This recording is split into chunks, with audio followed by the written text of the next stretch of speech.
It's okay. We can stop panicking now. Everything's fine. Everyone in the right spot. We are. Hi, everyone. Good evening, and welcome back to Against the Tides, a Wildemount campaign. We have all moved. How fucking dare you? Hang on. Who did this? What happened?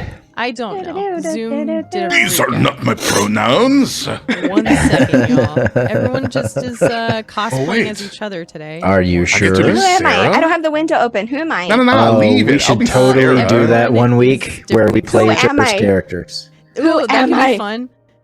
You are currently Mistwin. You're tied. I am Mistwin. Yeah. I have a bottle of something. Is it my brother's ashes? Is it booze? You don't know. I also don't speak to my father. I didn't think anyone's accent could be worse than mine. Here, there be no dialect. That's the best. Piss, poop, nipple, click, plussy. No. We just started. I can't even get through the Clussy, intro, that's y'all. one. I gotta write that one down for later. Yep. What's up? Wait, who am I? This is Am I Anders? No, everyone is back to where they're supposed to be. Everything is cool and groovy, I promise. Damn it. Hey, guess what? This is us. This is what we do. We vibe here. We do nothing else. We sometimes play Dungeons and Dragons. We mostly just talk to one another about playing and meme a lot. But hey, this is Against the Tides. This is a homebrew campaign set on the continent of Wildemount within the world of Exandria. So if that sounds familiar, cool. I am joined today in every session by our lovely group of players here who I feel run this more than I do. This is a collaborative thing anyway. So we're going to go around the horn and introduce ourselves. We're going to start off with Sarah, as per usual. Yes, hi, hello. I am Osarix Franco, and I play Kelby Sparkspinner, the forest gnome. The forest gnome.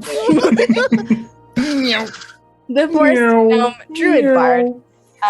And we've left the place with the things. I have a new title. I'm very proud of it. You'll have to go watch the episode on YouTube to find out what it is. Passing it on to Shum. Hi, I'm Chum. I go by Chum Nation around the internet places, and I play Anders Oberyn, the Shadow Monk Rug. Soul Knife Rug, right? Is that what we're doing? Noom? It's Night? Okay. So, yeah. It's going to be super, super fun. I can't wait to see what the surprise is. All right. Ty. Hey everyone, I'm Tyrant. You can find me on Twitch and Twitter at Dr. Tyrant. I play Mist Woon Ironfoost, the dwarf Paladoon, and yeah. Thank you, colleague. On the Bright. I'm going to lose it. Hi, everybody. My name is Bright. I'm playing Po Igni A. No. Dummin.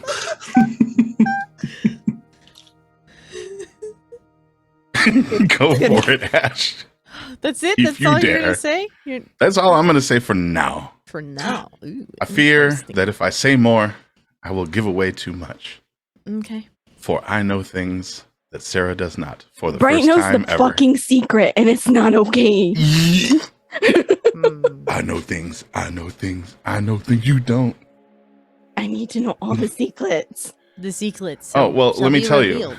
Let me tell you, Sarah. The secrets are actually. It's loud. It's I got loud. so mad my ear fell off. Yeah.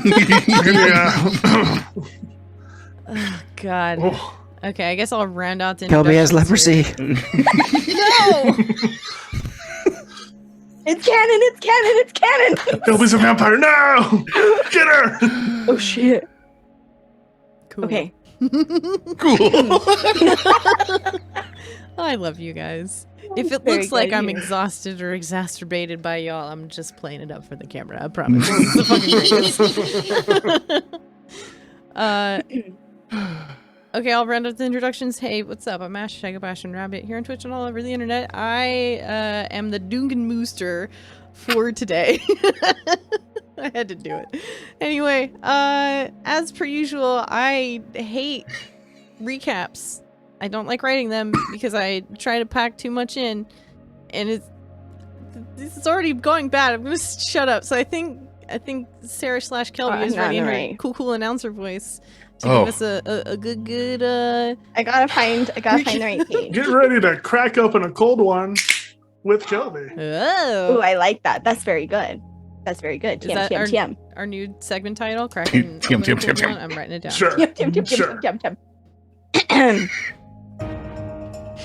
Last time on Against the Tides, we return with the party. Returning to the keep, talking about things and stuff. I'm not gonna get into it. It's boring. Mr. had to talk with his mom. It was real personal. And asked about his old room. There were horn sounds, and people got excited about it. What's that about? Find out more later. What else? Oh, we leveled up. That was a pretty big deal. I mean, breaking news, everybody. We leveled up. We're now level 11. Then we all had a bunch of dreams. Anders dreamed about reaching for something he can't quite reach. What could that mean? It's vague as Anders the characters himself. We'll never know. Then Poignet dreamed about the loss of free will. That sounds scary as shit. Mistwin dreamed about the worst day of his life, but tonight he slept well. Isn't that lovely? Kelby had a nightmare, and it was scary, and she was sad. But then she woke up and found a cool gem in her pocket. Neato. The next morning, they had breakfast in the banquet hall. Sunday brunch has never been this fancy. They were heralded as heroes of Stone Garden, and Mistwin told his parents that democracy is cool, bros. Be of the people now and stuff. And they were like, you right as hell.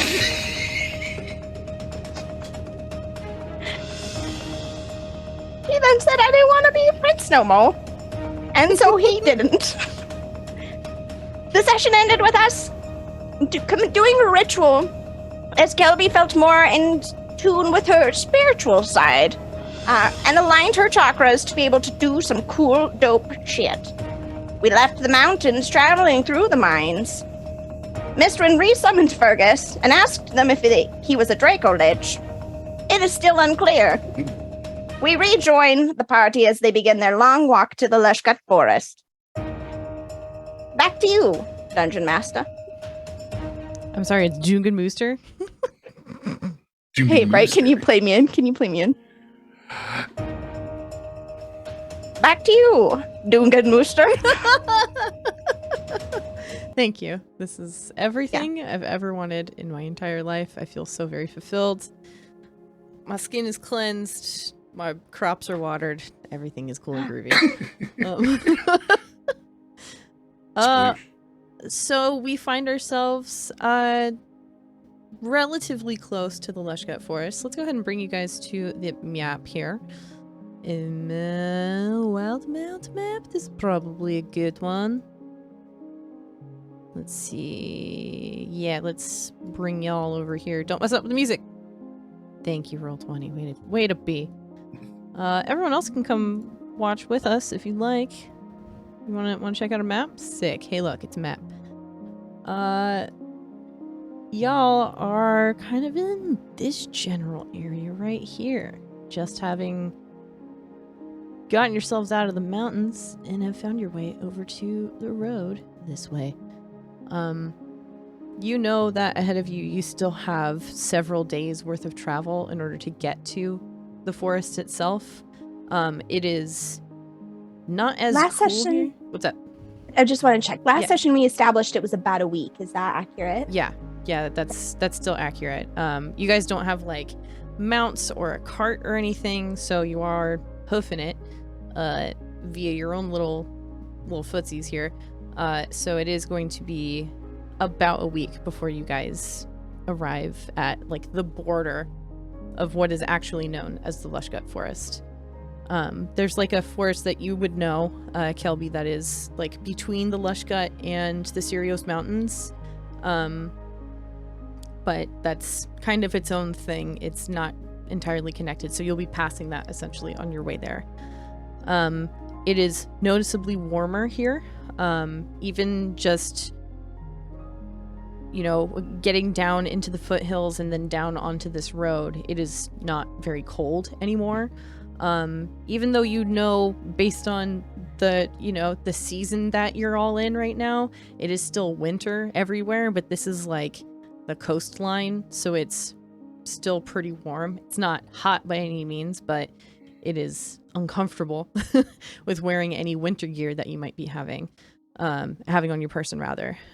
So we are going to be doing our fun little campfire system here, but I have a challenge for you, and there is an incentive for it.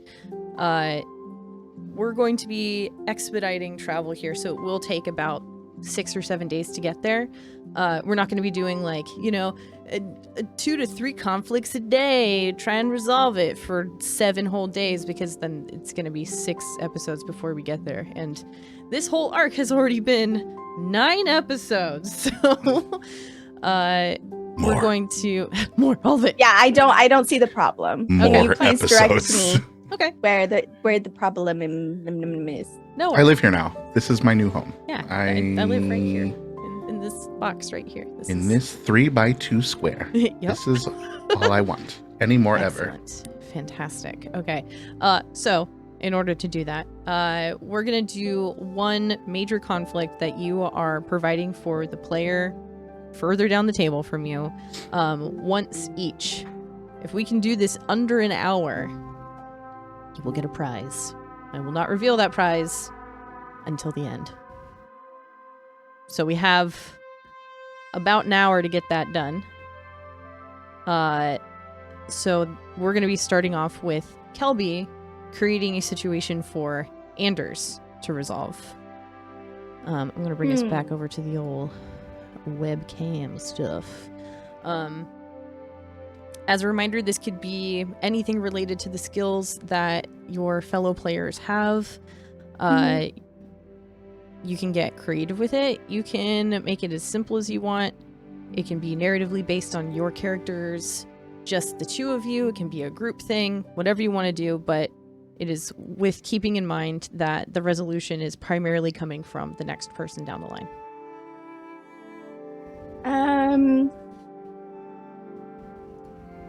Okay. As the party is traveling along, because Anders is not from around here, right? Like in this immediate vicinity where we are. No. He's from further east. I mean, I don't know, like, if there's going to be a role for this, but I would just be very curious to see what would happen. As for traveling and like coming down out of the mountains, I imagine that we probably see some travelers, like not a ton. But as we come around a bend, there's someone who's coming close, and the way that they move seems familiar to Anders. And as they get closer, and I'd like Anders GM kind of fill this in, but like it's someone that Anders knows.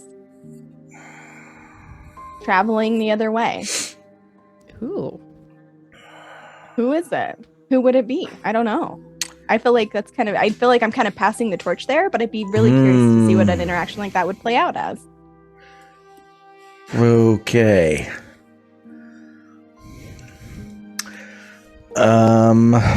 Wow. This is fun. Screw your hour. Pew, pew, pew, pew. Boy, oh boy, I might have to, hold on, I might have to open something up here. This can be one of the NPCs that you provided in your backstory, or one that you just riff off the top of the dome. Yeah. Keep in mind, I need to have already see. made plans for some of your NPCs. So. Yeah. No,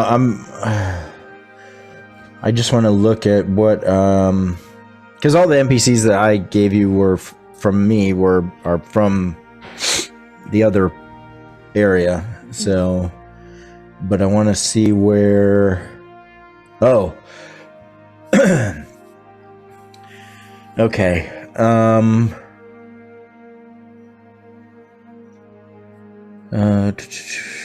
then you. Sorry, this is taking. I'm having to dig back into things that. That's okay.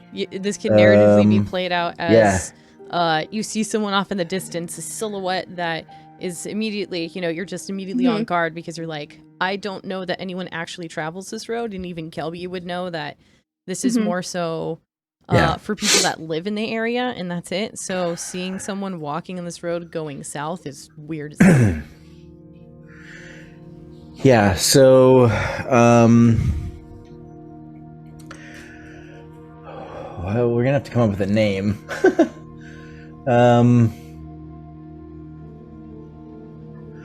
Yeah, I'm terrible at this on the spot.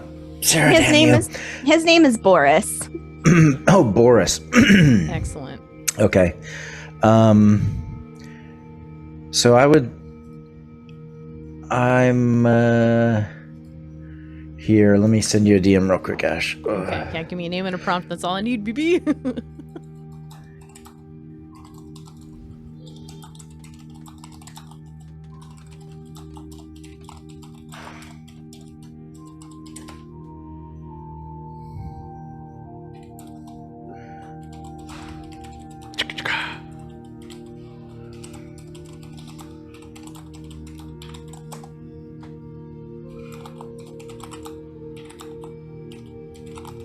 This is D&D. Tippity tap, a tap, tap, tap, tippity tap. Yes, all right. Tippity tap. I said a tap, tap, tippity tap.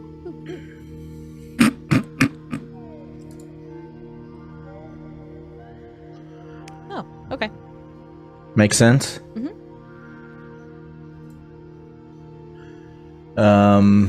Also...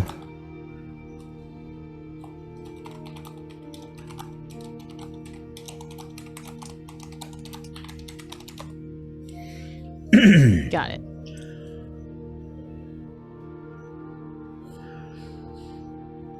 So this man approaches you all, kind of not really paying attention to you all as a group. The road itself is fairly barren. There's small outposts along the way that you've seen thus far that are largely abandoned. You might see like one or two people, but as soon as they see your group, they immediately like shutter themselves in and beat feet. They get the hell out. So to finally encounter someone on the road who is not only approaching you, but is rapidly coming up towards you, is startling. And this man is like draped in robes, but like it's kind of off kilter a little bit. Remarkably similar, I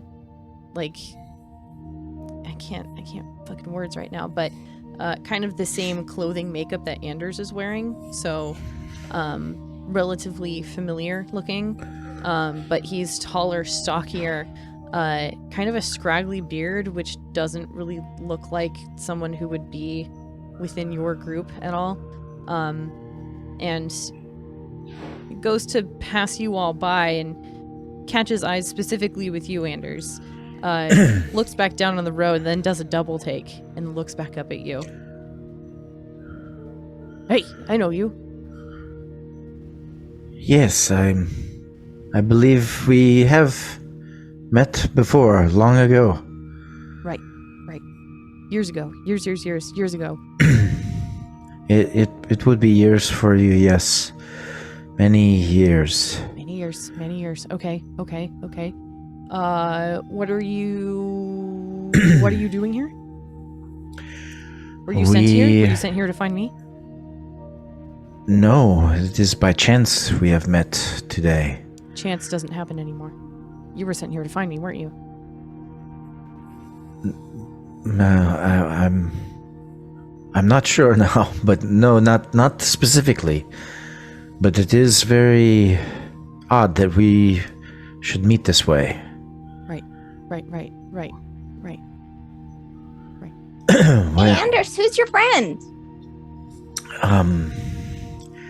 Forgive me. It is just a bit of a shock. This is Boris, right? Your name is Boris.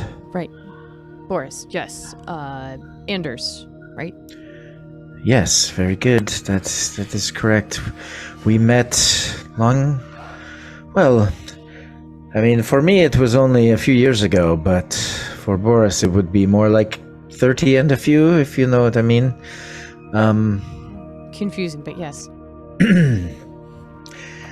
Boris is a member of my order. Kelby's eyes get just like, oh, like as she But- slow turns to Boris.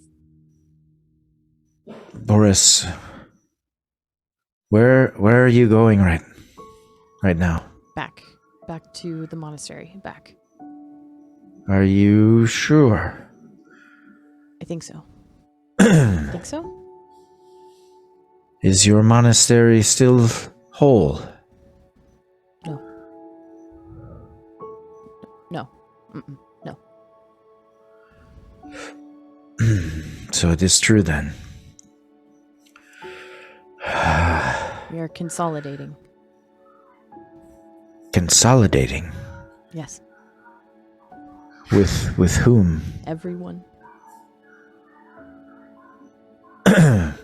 From the Empire and Jorhas? Everyone? Everyone. At your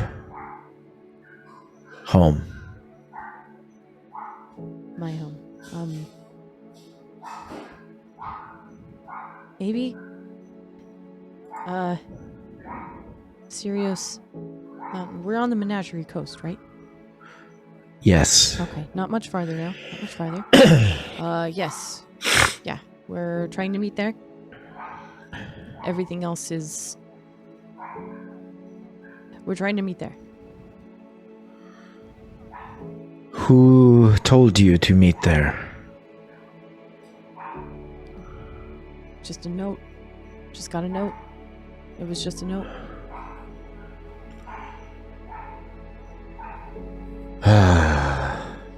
Do you have contact? What with do you... yours? Not in a long time, but I did get a note also, but have you heard from Dunrock? Dunrock. Anyone Dunrock. from there?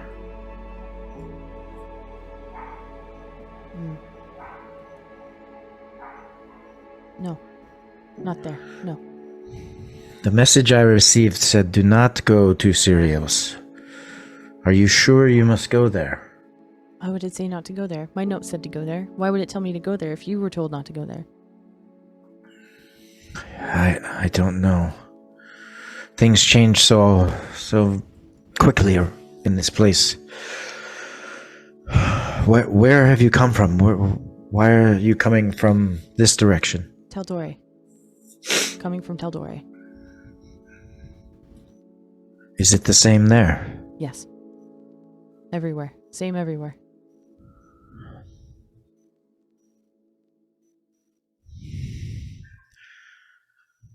I see. So if you were told not to go to the Cyrios Mountains, back to my place, to my monastery, and I was told to go there, why would I be led astray? Where am I supposed to go? I suppose you are supposed to go where you were told to go. If you received the authentic message, then you must go, but you must be careful. Right. Right. Boris, are you alright? You seem a bit frazzled. Yeah, been alone. Used to being alone. But alone for a long time. A really, really long time. So it's just all been up here. I haven't been able to talk to anybody. I only got that note 2 weeks ago telling me to go back.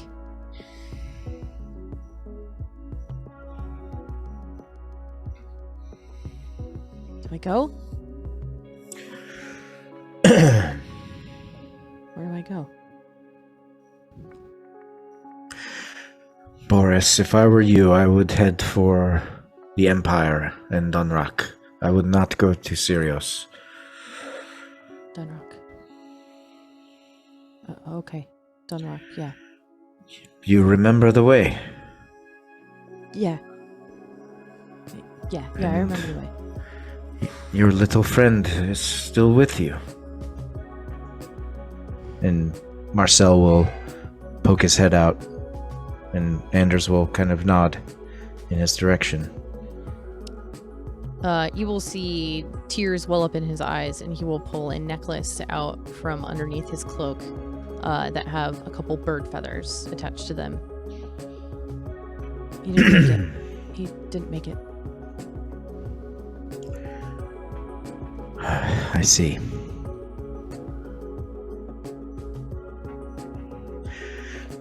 Well, the watches should see you coming, so they should be able to get you inside once you arrive. Okay. Just see me coming. Okay. Okay. You're from the Dunrock. Want me to bring a message? If any of my family survive, I did get the message there, I suppose, what I think is there and back. But just tell them we are journeying to Lushgut to try and fix this. Lushgut to fix it. Lushgut to fix it. Okay. Okay. Okay. Okay. I'm going to... Yes, Dunrock. Tell them I will be back as soon as I can.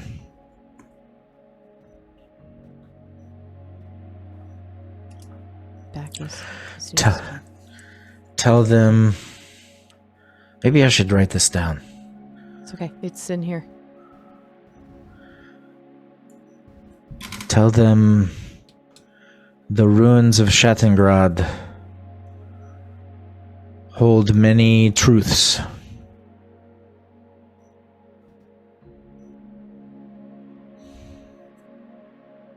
Okay. Anything else?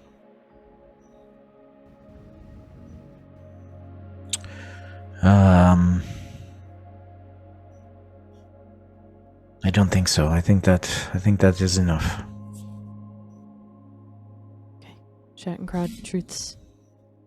Back ASAP. Okay. Okay. He just kind of like nods at you and pats you on the shoulder and then just starts walking off.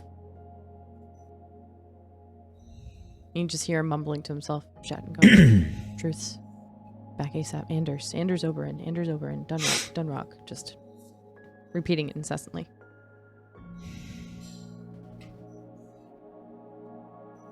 What is happening?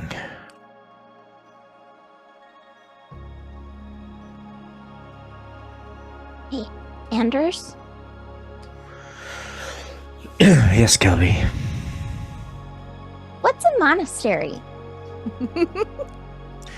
It's a building with monks in it, but that's not important right now. It sounded like it was pretty important right now. No, all kidding aside, it is...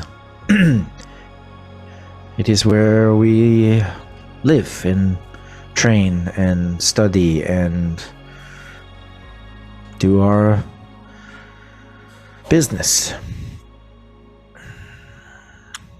Where you go to poop? I mean, it does have those facilities, yes, Panier. You were the one who made special mention of it. I'm not sure why you... No, a monastery is a place for monks to commune and practice their art. Mm. Do you think your family's still at this Dunrock? I don't know where else they would be. I mean, we send, missionaries out to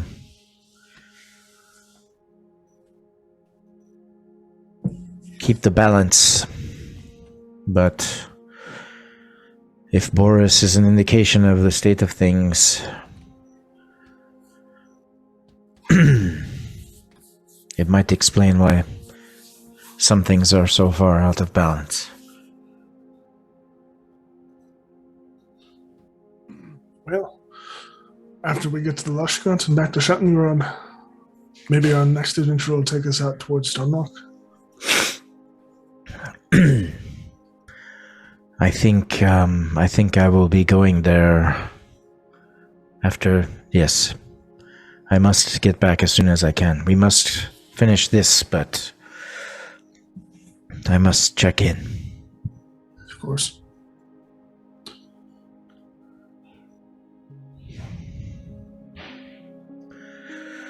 We should keep moving.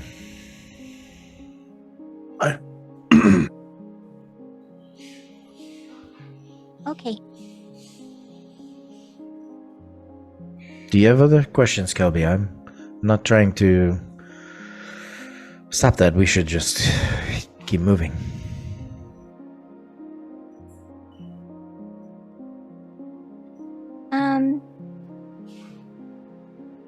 You said you...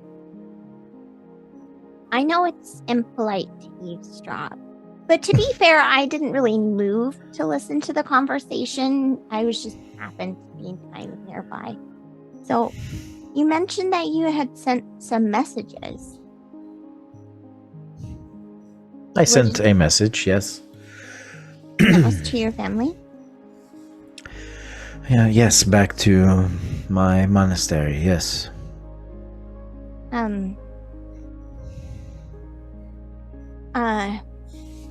Right. If you wanted, or if you cared enough or trusted me, I guess, I can send messages.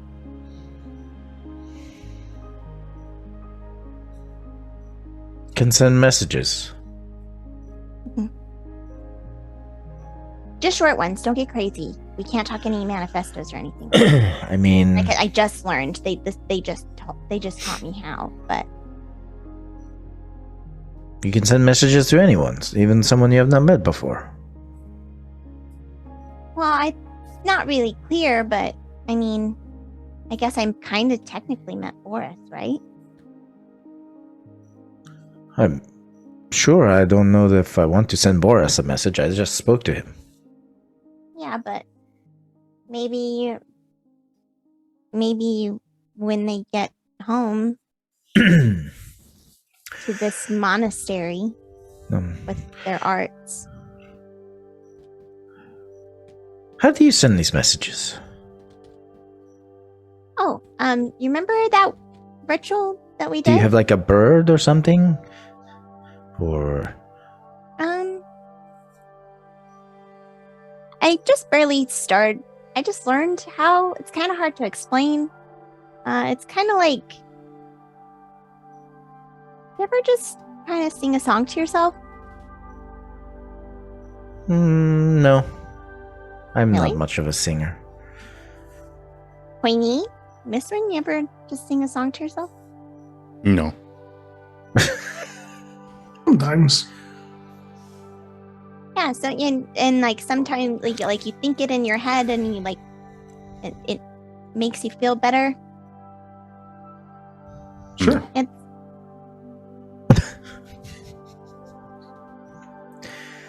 Pointy, do you ever No, I've got this. Pointy, do you ever see someone? Do you ever see someone and just think that they're a complete and total ass? And deep inside your chest, you like feel like all the things you wish their mom had told them before they like went out into the world so they knew what a fuck up they were?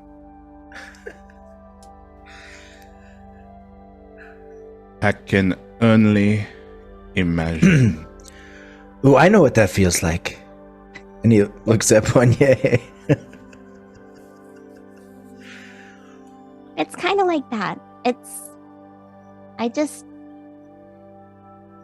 I sing a song in my heart, I guess.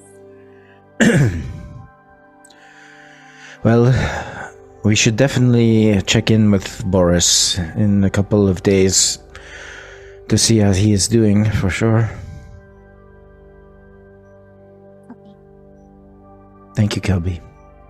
Yeah, you're welcome. It's what friends do.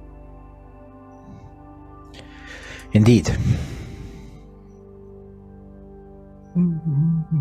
Question for you, Anders. Yes.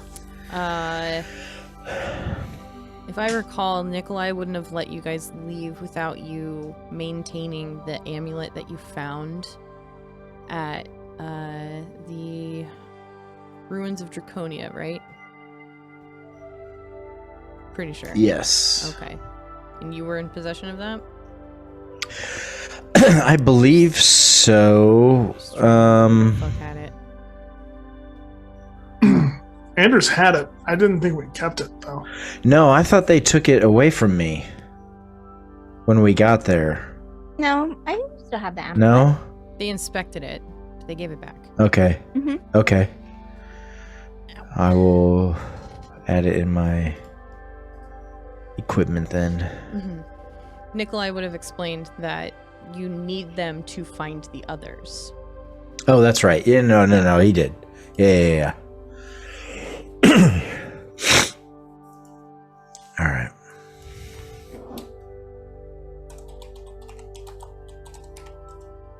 As we're continuing on, Kilby is absolutely gonna cast Sending. Excellent. Where's it going? Hi, Turley. You're busy and have your own dungeons to explore. I can't wait to hear about your adventures. I miss you. With love, Kelby. That's it. I love this a whole bunch. Currently you can note that the message was received. I'll reach out to Saint, see if he replies. Hey Saint, you're watching. Does Turley reply? I'll get a DM from you.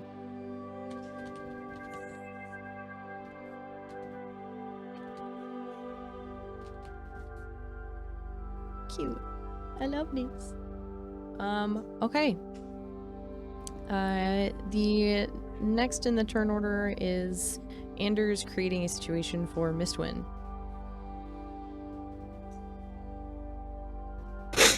Yes. Well, let's just go with the basic oldie but a goodie.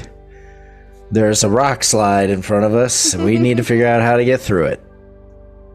And you're a dwarf from the mountains. Because I suck at this. So... Well, the last one you gave me was pretty good. This one will be good too. the little ghost child. Mm-hmm. That one was my favorite. Just how obstinate that child was. Oh, hold on, everybody. There seems to be a rock slide ahead. Let me go take a look at it. So I haven't been walking. I've been using Fergus as a mount for this travel, and I just have kind of like a blanket / carpet, kind of just wool fabric as a saddle for him. Mm-hmm. And I'll have him go up to it, and we're in the middle of. I'm looking at the map. There's not a ton of mountainy terrain here. Can I determine what caused this rock slide / where the hell did this rock slide come from?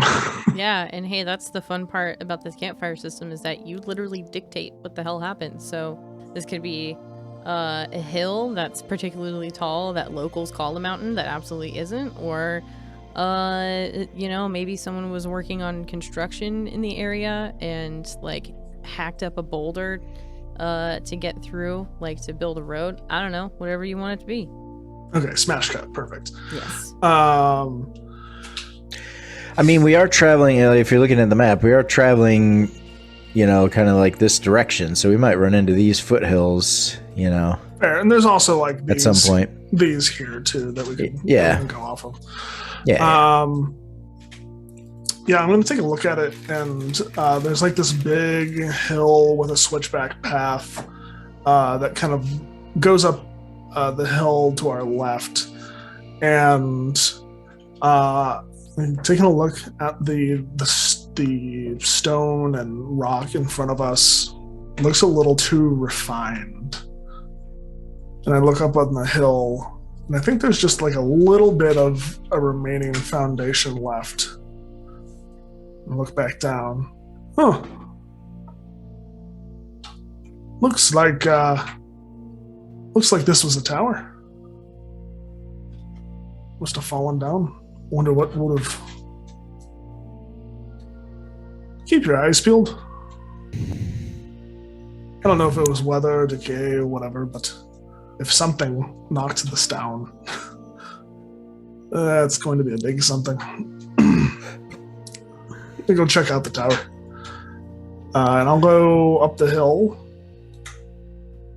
up the switchback path, and go check out the foundation of it. Okay. I don't know if there's necessarily anything up there, but just kind of take a look. And I think in general, it was probably just wear and tear over time. Mm-hmm. Maybe this was, an old tower, but the high winds from the coast blowing in and just time without maintenance and the monsoons in the area. I think this might have been like an old lighthouse. I'm just looking around. Wow. What? So you think they just abandoned it? Well, typically lighthouses in the area would be used to warn ships about the coastline. And, with how everything is today, I don't think there's much trade or travel being done. No need for these positions to be manned anymore. It's kind of sad. But if we look careful, we might be able to find something in the rubbish or in the rubble. And I think I see like a little glint down in the rubble. And I'll head down there, and I think I find just like the top of the lighthouse that held like a bright, like very slightly magic orb that was used to kind of shoot out the light a wide distance around. Oh. What the heck is that? I think it's the top of the lighthouse. And I'll like hold it up and it'll like flash for a minute and then just completely blind Kelby for a moment. Just God. Shit, bud. What the fuck? Oh. Sorry. I didn't mean to flash the light. So yeah, you should really be careful about when you flash people. I'll do my best. You can't just run around flashing people left and right, Miss Lynn. It's inappropriate. Isn't that right, Poigny? Actually, I knew a great many people who did go around simply flashing people. Oh. Yes, they were unrepentant about it. But they seem to be having a lot of fun. I believe one of them said to me, what was it? If it's not fun, it's not worth doing. And so she did it quite often.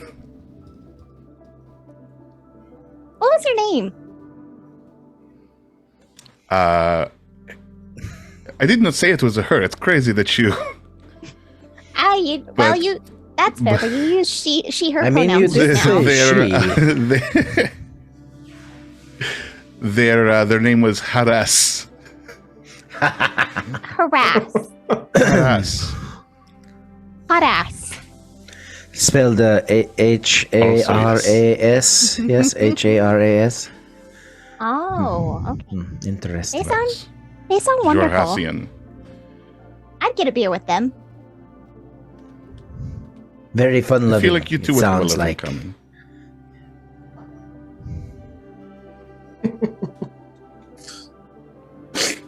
But I'll just I'll put the orb away, just in a little bag, and I don't know. I think I need to move some of the rebels so that we can get past. So I'll just get to work on that. Shouldn't take too long. We will all chip in and help. You're doing great. I'm really proud of you. Here, I'll play some music. I hear that that's a great motivator. Yeah, by we all, it's just me and Anders. Poigning's not helping. Neither is No. Cody. Absolutely not. These are human problems. You know, I bet Charlie would have helped. I miss His bad Charlie. knee. If you think that he would have helped with his bad knee, you're up in the night. No, I mean, he has a bad knee, but not a bad back. Yet. I think he probably would have, given this situation, suddenly. Maybe. Have you gotten any responses from your messages to him, Kelby? Kelby wouldn't have mentioned that Oh. she had been messaging him, so you wouldn't know. Apologies. I thought sending had a verbal component to it. Nope. My bad. I don't believe so, It does not. but I'll double check. You can do it mentally if you want. Good She to sings know. a song in her heart. It's all in her heart. It's so cute. Song in her heart. There is a verbal component, but Kelby would absolutely be doing it in a way that you wouldn't notice. That's fair. But as Anders and I are lifting the rubble off and taking it to just the side of the road, this one's just going to start humming a song to himself. Just.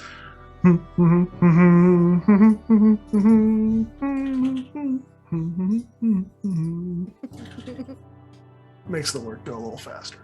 Yeah, Kelby absolutely starts playing like a tune along to that. In a good spirited camaraderie. I love this. Probably doesn't take you too long to clear this, especially with anyone else that might be helping. I would say that Fergus is helping too. Like, just picking up giant bricks with his massive mouth and just dropping them on the side of the road. You can add this glowy orb thing to your inventory to identify later if you'd like. I would love to. Excellent. Glowy orb thing. Yeah, Got it. literally just list it as that, and we'll discuss it later.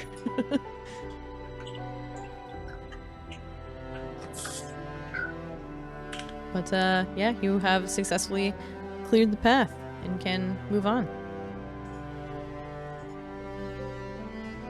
All right. I've got one for Poigney. Excellent. Little, like a few days into our journey, we're just traveling along the coastline, but we come around this bend where we kind of dip in a little bit closer to the forest to our right. And as we're traveling, the trees almost feel like a screen of foliage. They're tall and thin, but they don't have a lot of low-hanging branches or anything like that, but they're aligned in a way that it's very much like what is that movie? The witch movie. You know what I'm talking The about. with Witch movie. The Witch? Yes, let's narrow it down. It might The be one called The Witch? Blair Witch. Blair Witch The Blair Project. Witch. Hocus Blair Witch Pocus, Project. damn Yeah. it. Okay. That's what I was saying, but I was like, just like practical magic, practical magic. just like Halloween Town, we walk past yes. the forest. But there's a moment where Mistwin just kind of Get freezes and locks up. And you can see like the hair begin to raise on the back of his neck and on his arms. And he looks off into the forest as his divine sense kind of triggers him for a moment. Poigny? We There's a strong fiend presence about 50 feet that way. perhaps this is your dog taking a leak in the forest.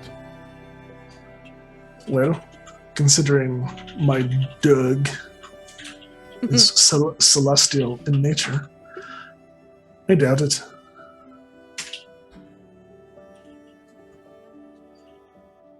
It is celestial in nature. It looks undead and gives off a fiendish radiance. This all tracks. Your dog is the many colors of the horrific rainbow, my friend. Well, we can debate on my dog later. Who's Doug? My question exactly, Kobe. His pet animal, Douglas. I thought his name was Fergus. Oh my gosh, does Fergus have a middle name? Is his name Fergus Douglas Ironside? He does now. Sure. You said this way? I will look. Aye. As it is impossible for another sentient being from the other side to be here, I will alleviate your woes. And he'll trot off into the direction that Mistwind hath reported. About 50 feet into the forest, you find a small clearing. In the middle of the clearing are 5 stone pillars. Carved into the side of these pillars are iconography in Infernal. In the middle is a ring with a 5-pointed star burnt into the ground. Like a ring burnt into the ground, or a finger ring that is Like wedged in the dirt. Like in the middle of these 5 pillars is a circle with a 5-pointed star that has been burnt into the ground.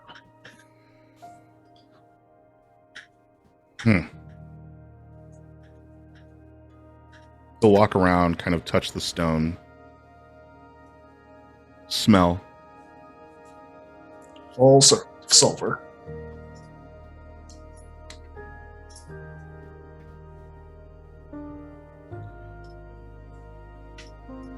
You were right. There is something here. He calls back as he starts to read the pillars. The pillars have their like individual iconography that just is kind of like talking about the stories of the hells. But what has, I think, what draws your attention the most is in the center of the pillars, the central word that has been referenced the most is Azazel.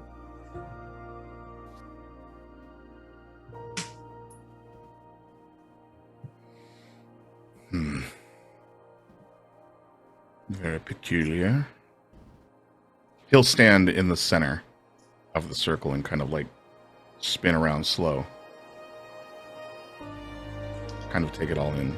I'm hands off on that. That's up to you, Ash. What happens there? No, this I is feel up to like- right. As Poigny's like called back to us, Kelby would kind of break through the trees at this point and like see Poigny turning around. What? What is that?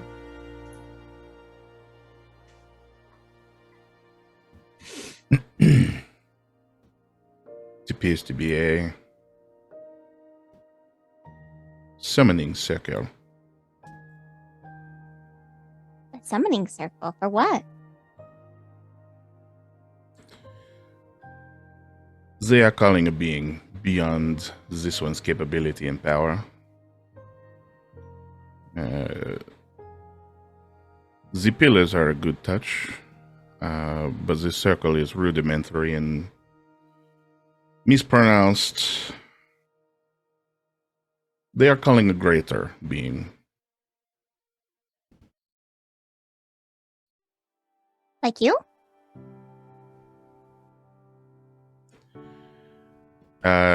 If one can believe it, greater. Bullshit. I am what is considered a lesser demon, Kelby. This one is a greater demon, one of the reigning lords from where I am from. Like nobility. Do you have like snowing lords and hailing lords and No. They are given dominion. Again, I like know what nobility. that word means. I'm giving you shit, Queenie. Do you know this greater being? I am intimately familiar with them, yes. Intimately, I am.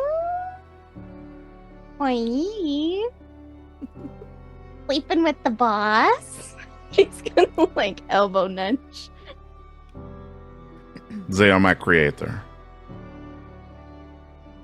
What? They are my creator. Much like Mistwin and the heifer dwarf we met previous. His mom? We.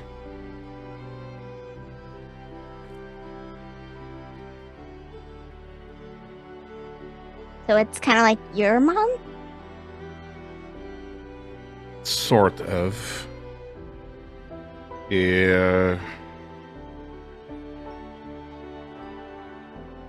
Que palabra.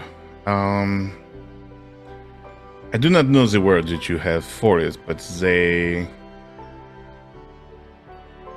forged my essence. Me and several thousands others. Just like I forged Dwa. And he snaps his fingers and Dwa poof appears on the ground next to him.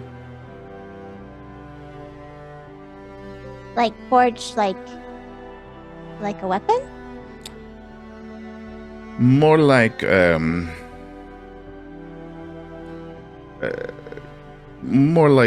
gold. Hmm. And Poigny will tap on his chest, and you'll hear like a hard tink, tink, tink. That's a neat trick.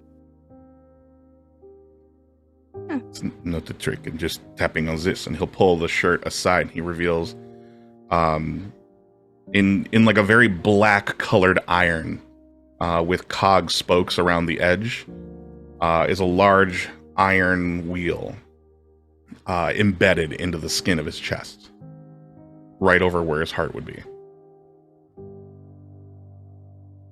Kelby will kind of like her eyes will get wide as she's looking at it. Can I touch it?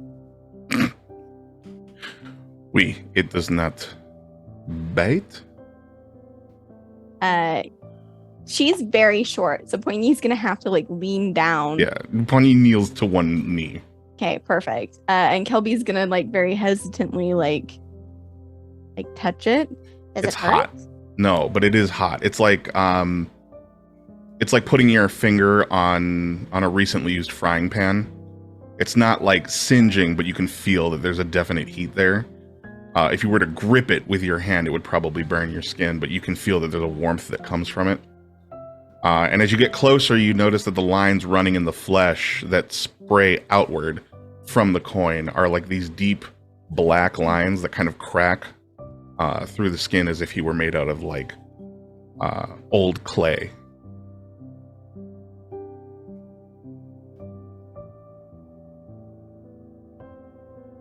I've never met anybody like you, Queenie. Really? There are so many. Mm-mm. I assumed more than one would have made it through, but perhaps this illusion is my own to deal with. Or maybe you're not as lesser of a demon as you think. And she'll flick the iron wheel with her finger to make the soft little tink sound.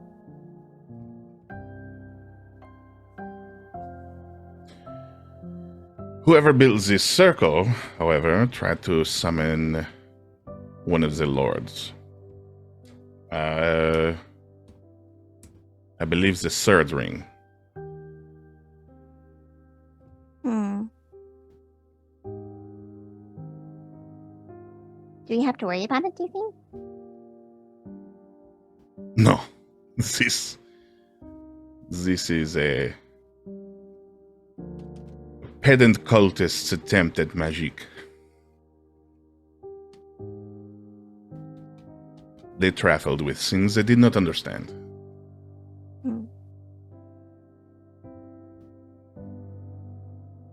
Well, you want to, like,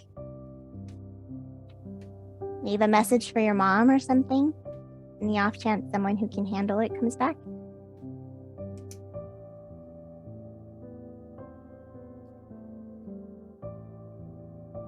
Again, as I told Miss Wynn, this is not possible. But if it will relieve some ritual you need to complete to feel the dumps of serotonin Oh, no, I seek, really... I will leave one. No, Pointy, I don't really care about all of that. It's not about me, it's about you. What would make you happy? Juani considers that for a moment and kind of like scratches at his chin. I do not know.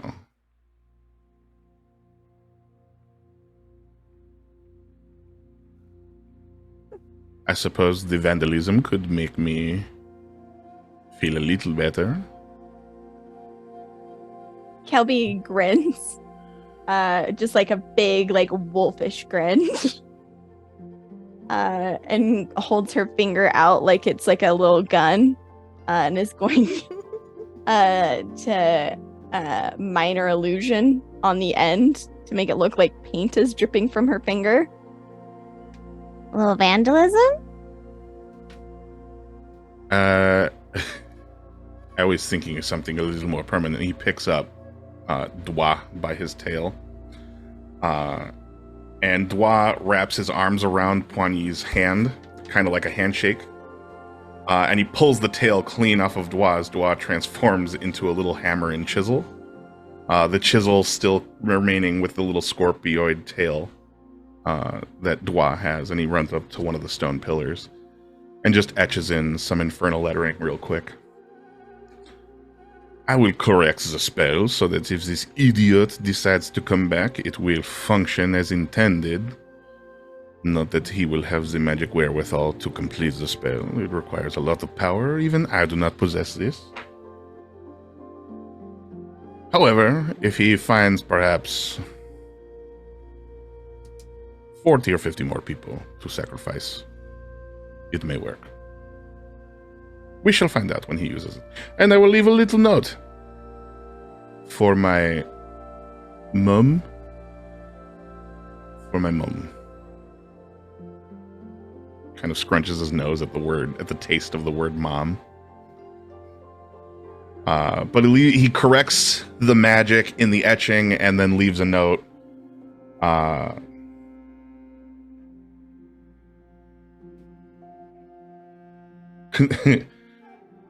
Consume everyone here and know that this was brought to you, O great leader, by your faithful servant Poigny.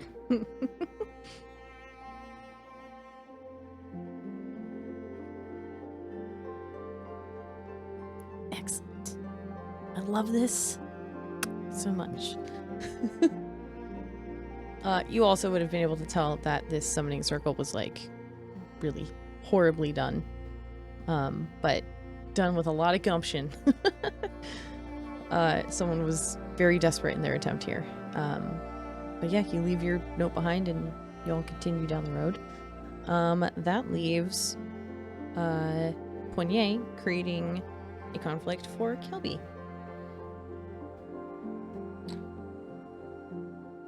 As they leave this forested area, Poigny, at the very least, is outwardly expressing somewhat upped spirits and asks Kelby for a similarly spirited song. And as Kelby begins to play her instrument, the drastic changes from extreme cold to extreme hot and the salty air, her lute is going to become brittle. No. And break while she plays. Son of a bee-dick. As I imagine it's the fretboard kind of like cracks up a bit, like it's not anything major, the wood swelling and shifting. Kelby's gonna... Not again. And she's gonna make her way back to the road, just cursing the entire way. Pompous turd blossoming piece of shit. I can't fucking do this. Stupid idea. Shit. Grumbling as she's holding... I'm sorry, Poigny. Just give me a second. It was a very short song, Kelby. Do you normally end your performances with destroyed instruments? I feel like you have been using the same instruments. No, only for the best and greatest. And she kind of like comes out of the trees. She'll see Anders and Miss and just say, "We have a casualty. Just give me a second."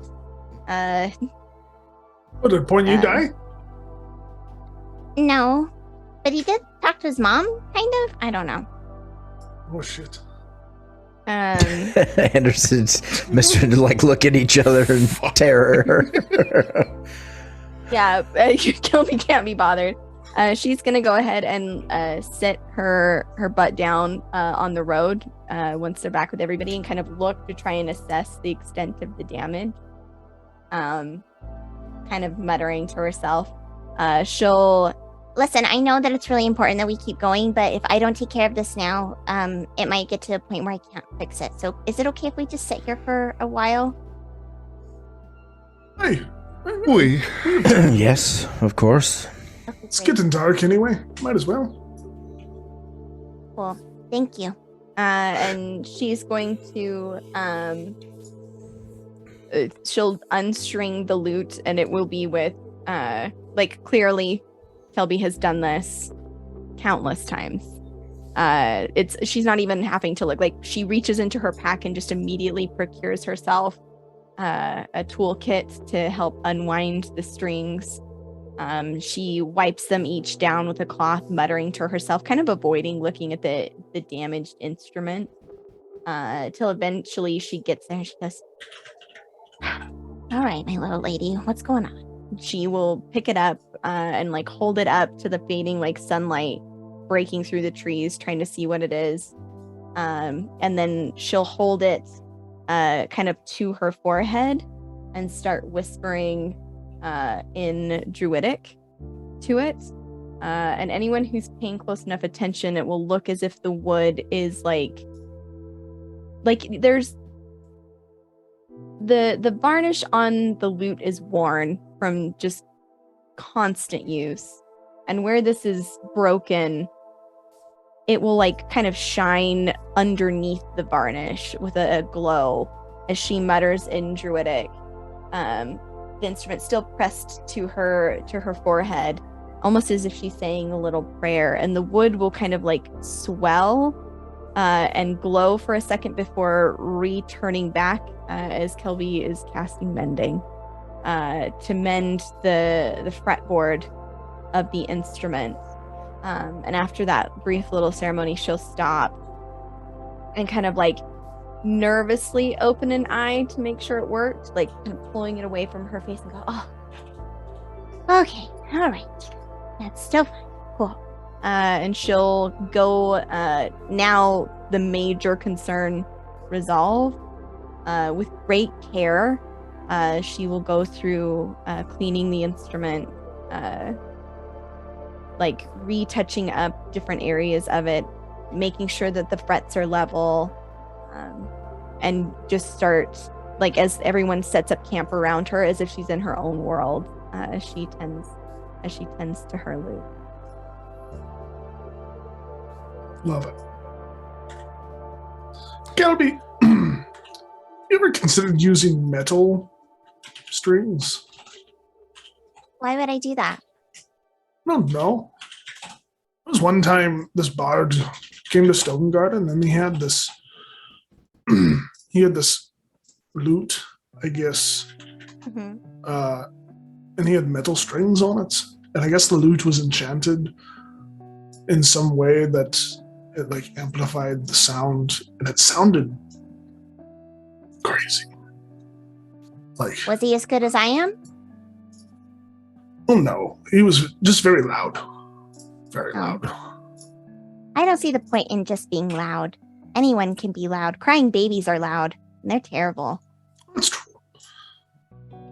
No, he was bad. He was not great, but the sound of the instrument was interesting, to say the least. Might be something to look into. I think I'm good. And Kelby will start restringing the strings back onto the instrument at this point. I've never used other strings. Seems kind of silly to start now.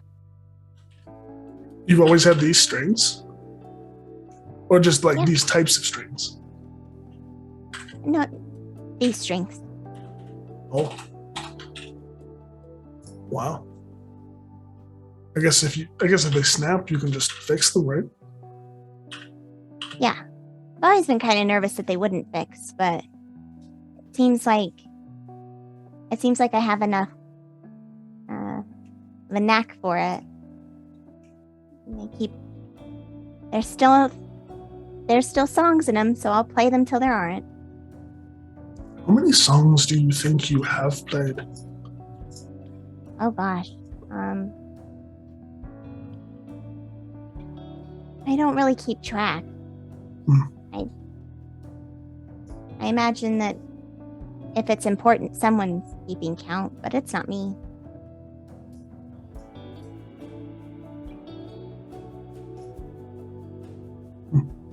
Okay. Sorry, just interested. That's okay. That's all right. You can ask me questions.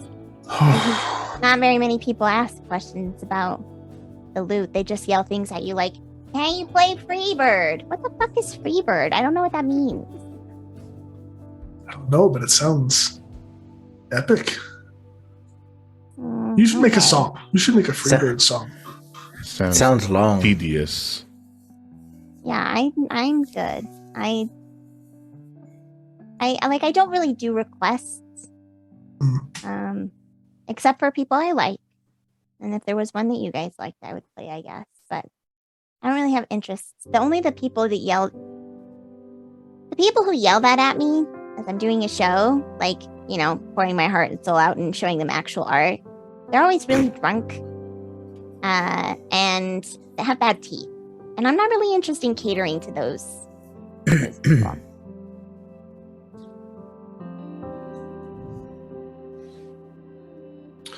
Let's play a game. Anybody interested? Game? Yes. What are we playing for? As like Pointy's eyes glow a little bit. Just information. Fine. Listen, we've been traveling for so long together. It's, you know, Andres and I just found out that you have a mother, apparently. And we just found out more about Andres' family, and you all have met mine, and we're possibly about to meet Kelby's, but we still don't know a ton about each other. So let's play a game that all the kids in Stone Garden used to play. It's called Never Have I Ever.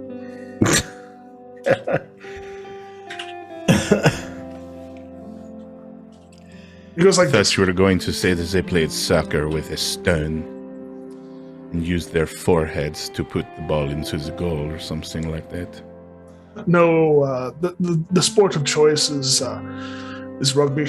Actually, we're all sturdy, you know. Rugby? This is nonsense. The bees are in flowers and rugs are for the house. How do you... I'll explain rugby later. Another. Yes.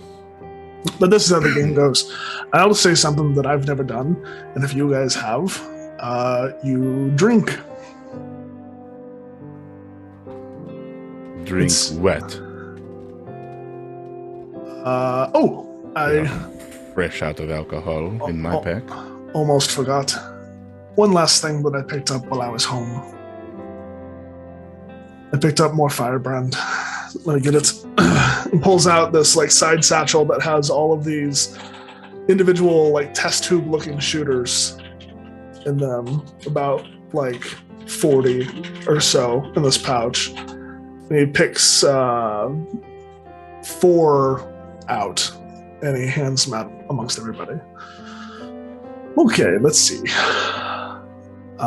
Never have I ever been to another plane. So we drink when we haven't done it? When you have. Oh, when you have done it. Ah. Man, this isn't fair. I'm gonna end up sober and you're all gonna be drunk as shit. Pointy takes a pull. It is cinnamon whiskey. Straight up. So good. Oh, it's so good. Ugh. But it burns. Ugh, it tastes like... Oh, it tastes like the disgusting wet fantasy of a high school girl. Ugh.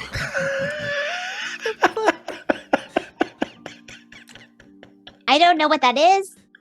I don't want to know what that is. I feel a lot better about not having done anything ever. Okay, Pointy, you're up. What haven't you done? Ugh.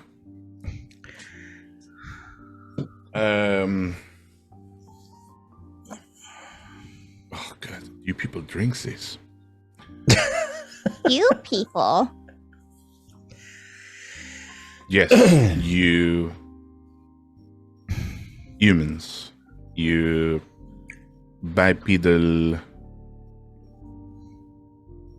mortals. Kelby's gonna like grab her face and go, I'm human. like, You are. grab her like pointed ears and like mock, just like, When did that happen? Not human. How tall am I? Idiot. I refer to the ephemerals.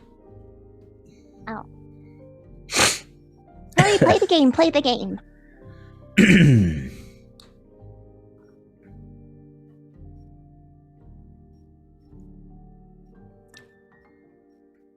Never have I ever asked someone to define simple terms that are commonplace in this world.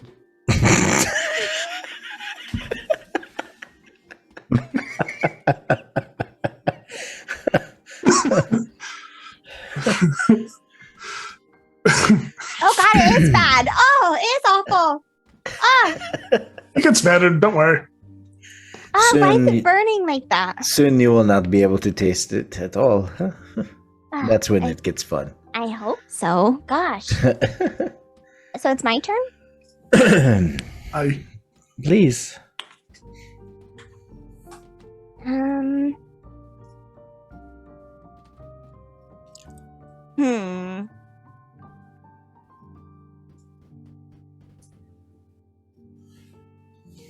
I mean, there's an obvious one that I could get with all of you, but I think I'll pass.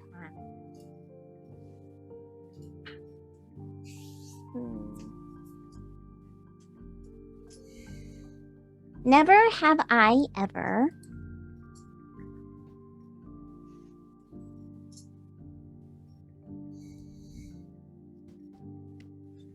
this is hard. I haven't done a lot of things. And now that I have to pick one. Well, I guess I should have said the goal of the game is to get us to drink. So if you have one that you know that all of us have done and you haven't, then by all means. Never have I ever pissed standing up. I highly doubt this. Why would I lie about this, Pointy?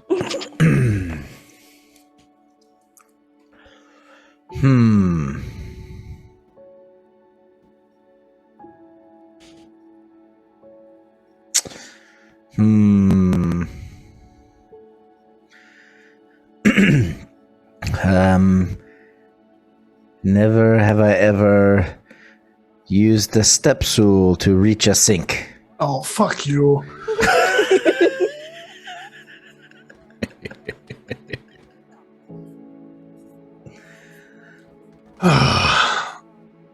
See, isn't that fun?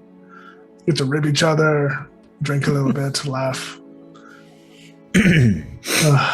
Well, it's good. Breaks the tension. Well, there's more where that came from. You'll acquire a taste for it eventually. But I think it's time to sleep. I hope not. Just kidding. This is the favorite drink of your homeland. Oh, no, this is like the dollar store stuff. Ah, but I see. the They have a dollar brewery. store in Wildemount. Sick. All right. You have a dollar Canon. store in Of a course. city made of gold and gems? You are actually garbage people, aren't you? Everyone loves a bargain, Ponier. Please. Listen, it's what we have at the trading post for when other people that are coming over the mountain stop. Ah, You know, yes. it's good for the mountainous terrain because it warms you up. But The only bargain I will be making is the one with the porcelain gods later tonight, Anders.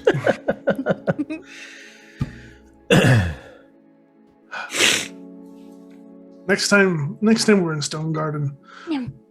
when the brewery is back up, that's when we'll drink. And it'll be great. It is a deal. All right. And what do the people with self-respect drink? Water.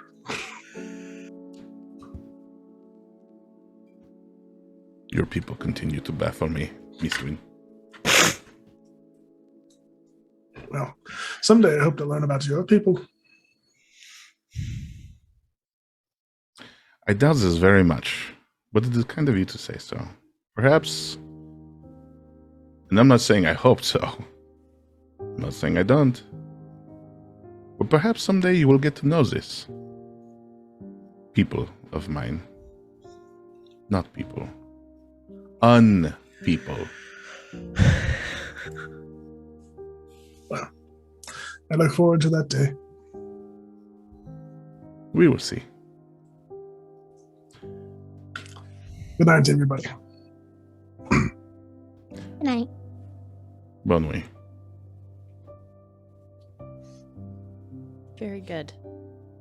It's been about 6-ish days of travel to get to where you guys are now. You can see the edge of the Lushgut Forest just on your horizon. So you know it'll take maybe about a half a day's travel to get there.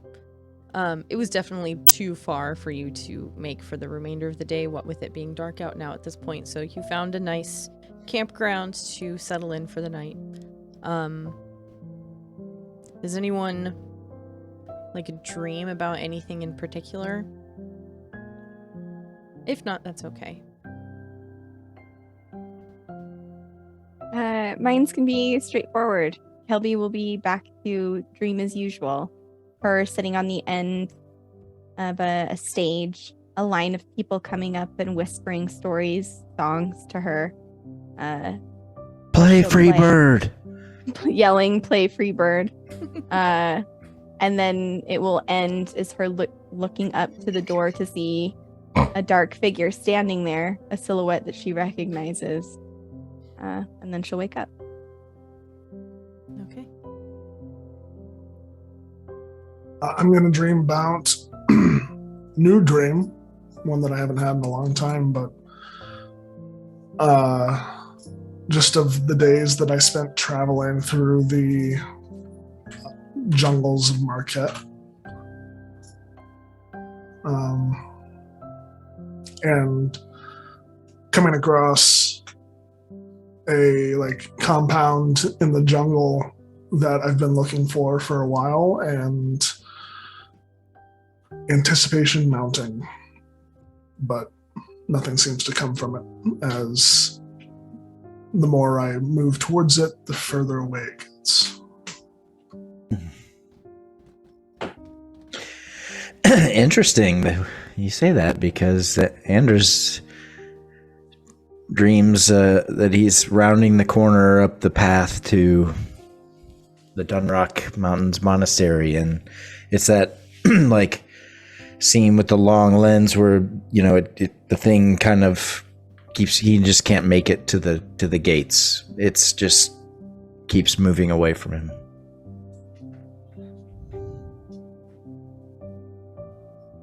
Poigny has a pseudo nightmare, kind of like the ending scene of Annihilation, where he is face to face with a similarly sized ruby image of himself, and it's kind of mirroring his motions, and he makes physical contact with it as it starts to absorb him back into and he wakes up just as his face is passing the plane of being sucked into this crystalline figure.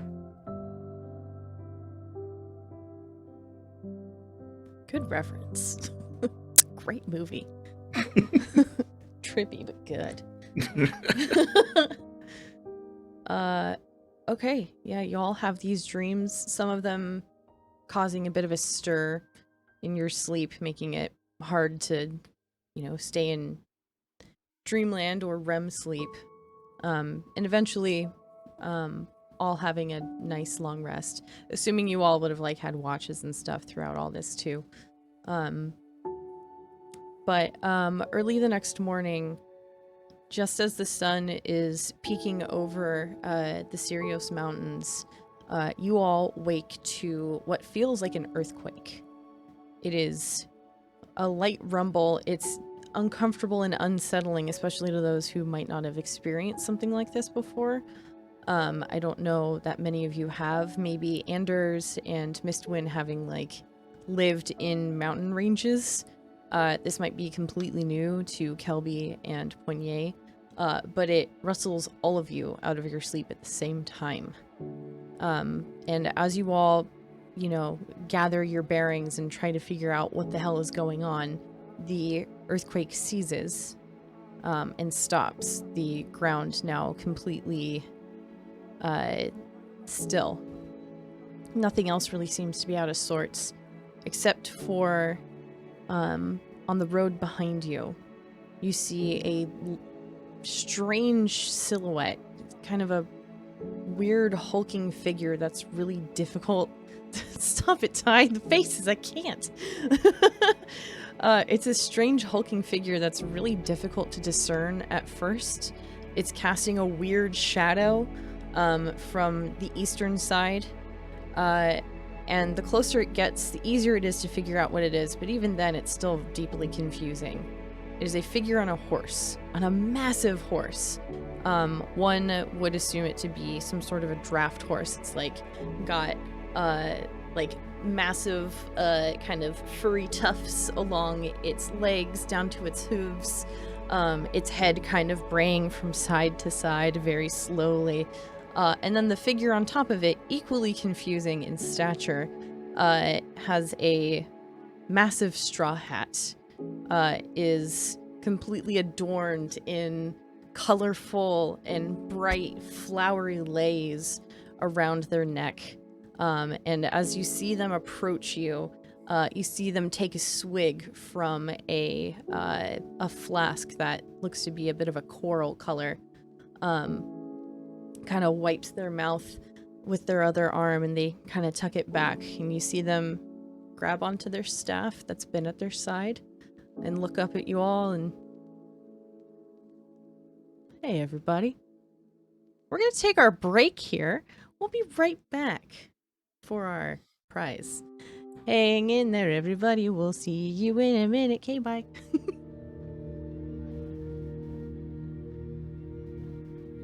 Who's that? It's your fairy fucking godmother. I know that voice anywhere, and that striking wit. Is that a horse blanket? No, actually, I use it to sit on now. But I appreciate it. Truly. He's wearing, like, incredibly warm weather clothing, like, if any at all, just enough to stay modest. Helby, who kind of was like rubbing the sleep out of her eyes and like was like scared from the noise, like seeing this figure, is just slowly getting up, and she'll walk towards the horse, just like slowly and scared, and get about like 10 feet out in front of this horse and like nervously look at the horse and then look at you. Turley, can you come down? I don't want to get trampled to death.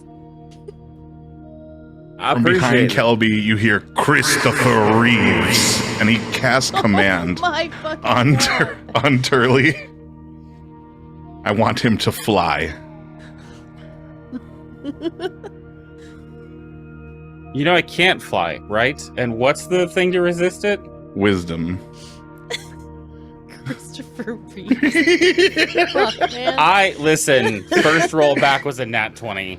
I'm just saying, for 28. Fuck it. It's a whole ass vibe. Who the fuck is Christopher Reeves? It's not important. He seems like he's important if that comes out of your mouth. That he's, you know what? Never mind. It's just a I command don't wanna- word. It's fine. I don't want to talk about what's come out of your mouth. Listen, Kelby, I'd come down, but I can't. I can't go against the will of the beast. It has What me does that captured. mean? Oh my Please god, is help that me. horse holding you hostage? Are you serious right now? She immediately casts animal friendship on herself, or speak with animals, and looks at the horse and, Let go of my fucking friend, you bastard! It like kind of startles a little bit, being able to understand you. It's just like, I lean over. Just play along, Jesse. It's okay. It'll just nod your way and like lean its head down. So it's like kind of eye level with you. It's still really goddamn tall, so it's not quite, but it kind of leans over towards you and just kind of nuzzles your face a little bit. my face? Yeah. Okay. She kind of like,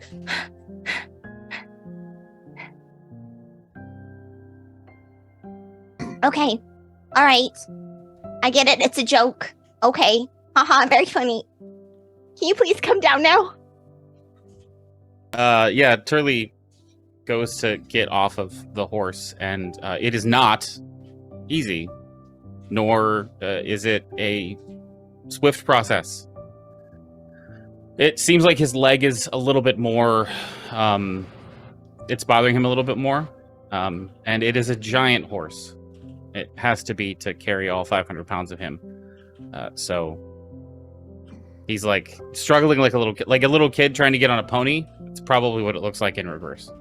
I feel like this horse would have learned to not allow you to struggle, and would have like kind of, gotten to a seating position to make it easier for you, but still like you have to throw your other leg over and kind of slide off, and that's uncomfortable. This is better. And she'll just like wordlessly like walk into him and like face plant on his shell, and like her little arms like trying to like stretch as wide as she can to give him a hug. Funk. Yeah, 100% just like woof, like into the like fabric. She'll almost like disappear, and she'll just like, you'll just hear, "I'm glad you're back." Me too. How's my scarf coming along? But your scarf.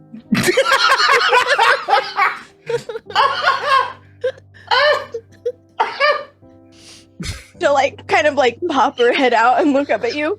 You left in the middle of the night and you didn't even say goodbye. And the first thing you're going to ask me about is a scarf? I said Are you goodbye. serious right now? Are you shitting my dick right now, Charlie? There was a letter I left saying There was a dragon. And like there was like these scary minecarts and a weird lady with tentacles that came out of her body. And that's what you care about? Is a scarf that you already know is gonna take me like 1,000 years to finish? Wait, hang on.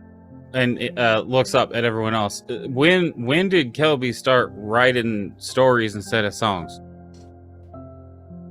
Unfortunately, she's not exaggerating. We took the shortcut through the mountain and found out that my city was taken over, and we thankfully were able to handle it. But we fought a dragonborn lady that when she first died, a bunch of dragon snakes came out of her mouth, which was horrible. First died? And then we chased her into a big mine system and fought a dragon and killed her again. That's where she died the second time. It was a lot. I guess it's my turn. Are you shitting my dick? No. Cloaca. We would not shit your cloaca. dick. Oh, anyway, I'm back. Hi. Where have you been? Where have you been? I went to Rexington. Where? It's a city not too far from here. It is the capital city of the empire. It's also the home of something else that Anders knows about. It is home of lots of things that I know about. Isn't your order? Aren't you Cobalt Soul too? No. I must be getting you confused with another friend of mine. Perhaps. We have dealings with the Cobalt Soul, but that is not where I'm from. You went and visited the Cobalt Soul? I did. I had some things I needed to look into. Kind of unfuck my head a little bit. What do you mean? Did that horse cast a spell on you? I'm not shitting you. Horse, if you fucking cast a spell on Turley, I will eat you. You really shouldn't upset the Elder God like that. It's not... doesn't take it too well.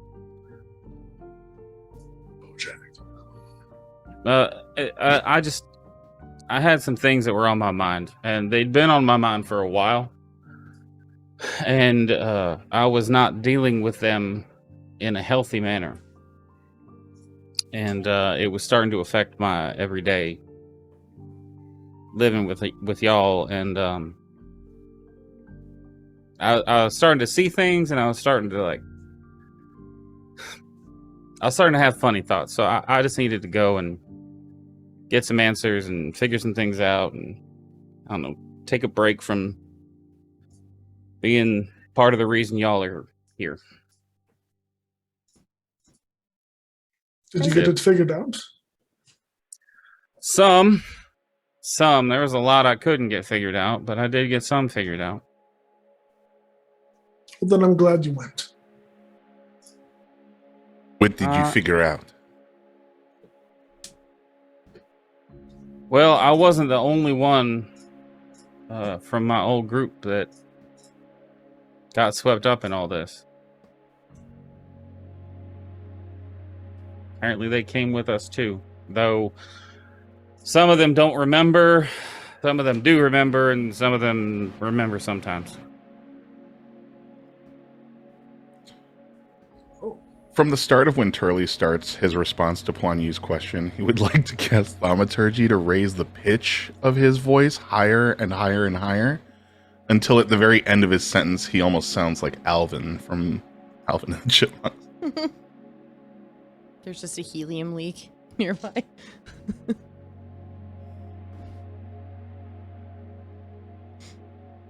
Turley casts Thaumaturgy to lower the pitch of his voice back to normal. I'll make the ground shake again. Do not test me. So, does this mean that your friends are here? In a manner of speaking, yeah. Well, and here's not exactly the right word. They're not here, like, geographically. But they are in whatever this thing we've stumbled ourselves into. Timeline, reality, plane, whatever the fuck it is. Yeah, they're here. Did you get to see any of them? Yeah, actually, this flask came from one of them. It was a gift. From who? Their name was Stars in the Night Sky, but we called them Night. Well, I'm glad Actually, you have reacquainted. And yeah. I'm just glad that you're back, and that you're feeling better. Yeah. Or as much as you can be. Yeah, I mean, processing everything didn't exactly get rid of it, but it makes it a little bit easier. Sorry for the pranks there, Poigny. We were considerably drunk one night, and I thought it would be funny. Do not worry. In due time, we will come to even the scales. What is it? What are you talking about, Turley? What is he talking about? Is there a joke and nobody told me? What's going on? Yeah, actually, it's been going on for a while. My buddy arranged for a couple different people to send messages to Poigny, pretending that they were Poigny, was the first one, and that this Poigny needed to stop being an imposter. And then the second one, I think we had someone pretend that they were an innkeep somewhere where Poigny had gotten a little drunk, run up a huge tab, walked out, and trashed the place on his way. And they had finally found Poigny. And then I just told him that we were even for the shit bucket prank. And I told him to tell you that I was looking forward to getting my scarf. I'm assuming that he didn't pass that information along. No, I did. Twice. But she said, I do not give a shit about Turley. Turley is not my friend anymore. I will not make a scarf for her. Stopped like holding on to Turley and just straight up chin on. It's like, I didn't say that. He's full of shit. I wouldn't have said that. You know that. Because I was sending you messages and you didn't answer. And you know that I wouldn't have said that. You should have heard her. She was like, Fuck Turley, the fucking asshole. His cloaca will distend and prolapse out of his eyes. sounds just like her.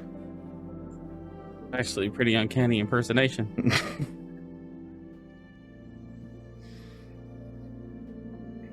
I mean, get him out of the way. Ask your questions. You want to know something? I'm bad at hellos as much as I am at goodbyes. So, What is the state of Rexentrum and the Cobalt Soul? Well, I know a couple things. I know that the Cobalt Soul, at least some of them, are trying to figure out what's going on with the gate as much as we are. I know that the town seemed to be a little bit run down's not the right word. Slow, maybe. Wasn't quite as busy. Seemed like I don't know. It seemed like a lot of the things that I thought I would have to spend a lot of money for, I didn't have to spend much. Everybody had a sale for something.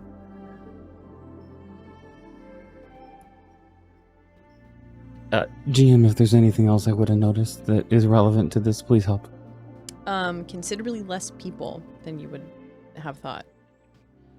You have been there before, briefly, in your travels, and you remember it as a place brimming to, like, the edge of the city with people. Like, picture New York City Times Square levels of the amount of people walking through the main populace.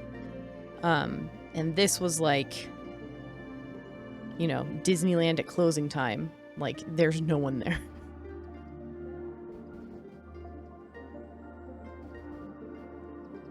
Seems like the world has moved on a bit, I guess.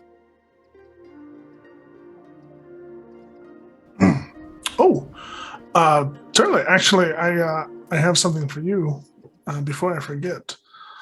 Was I supposed to bring something? Was I supposed to pick up gifts? I'm not familiar with your customs. No. And I'm going to rummage through my bag and pull out 3 diamonds, each worth 1,000 gold. I picked these up just in case.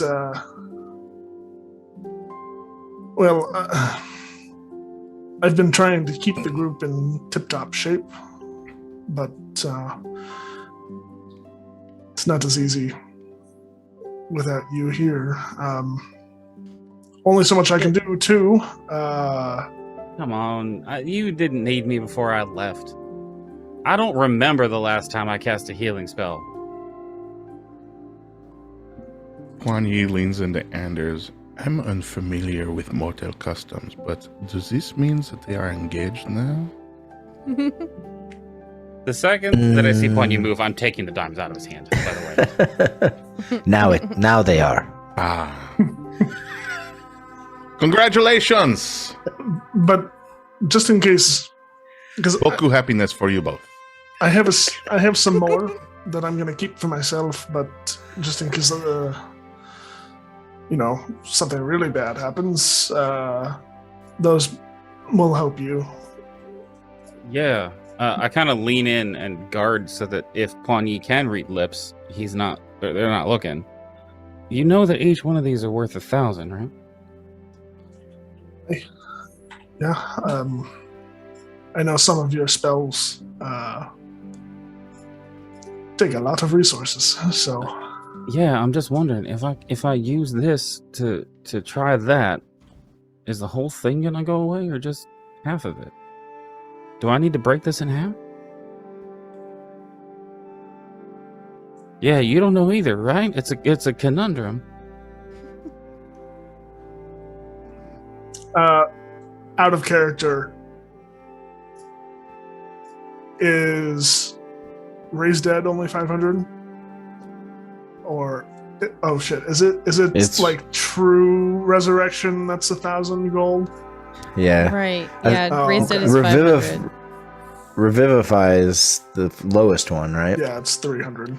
Yeah. And out of character, but they all say diamonds at least worth at least 500. Yeah. Yeah, Raised Dead is at least. Revivify is like right on the money. So it will consume if you don't break them up, it will consume the whole thing. Yeah. Right.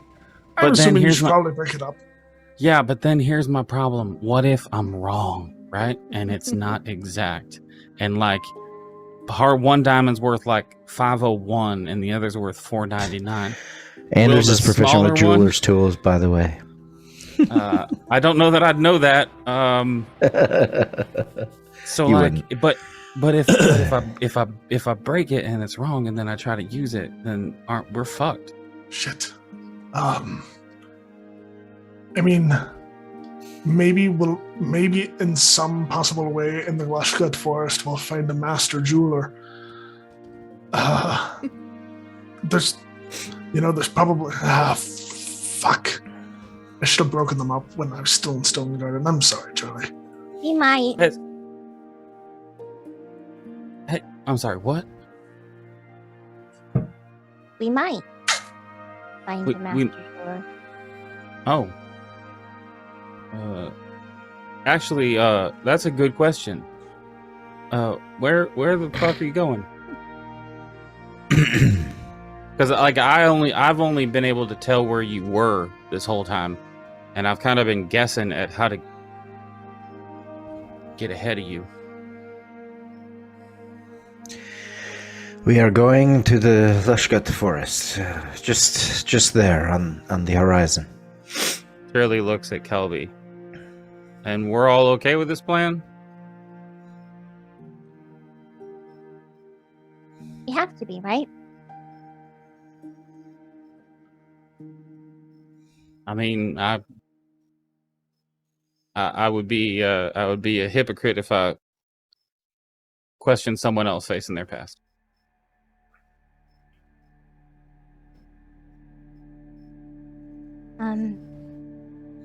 If we find if I remember right, and we find the Noctine, there might be a master jeweler there who can help. So.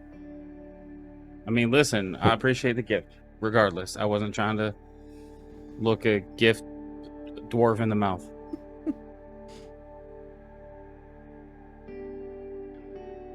Well, just consider it your homecoming present.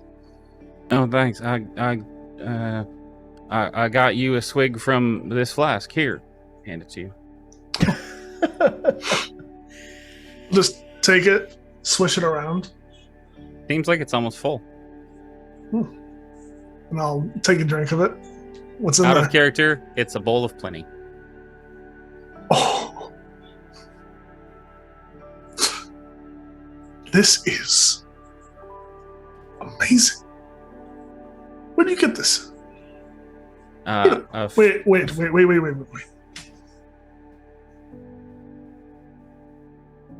I've had this before. Where'd you get this? Rexing trim. It was a gift. Huh. It was and if you looked at it, you'd see 4 names that were etched onto it. And it still feels like it's full. Is this bottomless? I don't know, maybe. Oh. Well. It's nice to have at least a little more liquor on the road.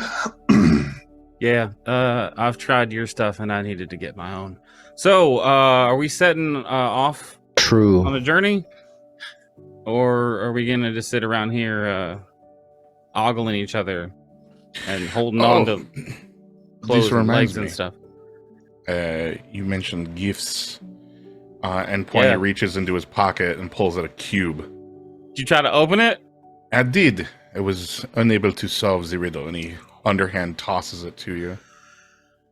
I catch it. I do not believe I will be capable of opening this particular box. I thought it was from your kind of neck of the woods. You'd have a little extra help doing it. But I am not. You will need to find a wizard of sorts to open this one. Yeah, I thought I could find one, but yeah. So just so we're clear, That doesn't mean that I'm one up on you on the things. It was a gift. I wasn't trying to fuck with you. It can be both. All right, we can play this game. Kelby, I might need your help later. You just hear a muffled, okay. She's just pressed her face into your clothes. Poigny's eye is like on Kelby and you and is almost waiting for something. But he just waits and watches. Shall we hit the road then? You just see the back of Kelby's head like nod. And she will kind of take a step back and reach out and grab Turley's hand. And like look up at him. You're not gonna leave again, are you? I don't intend on it, no. While she's holding your hand and she says, "You're not going to leave again, are you?" Turley sinks down 5 feet as Poigny twists his foot into the dirt and casts Mold Earth. His hand is now much more accessible to Kelby as he is waist deep in the dirt.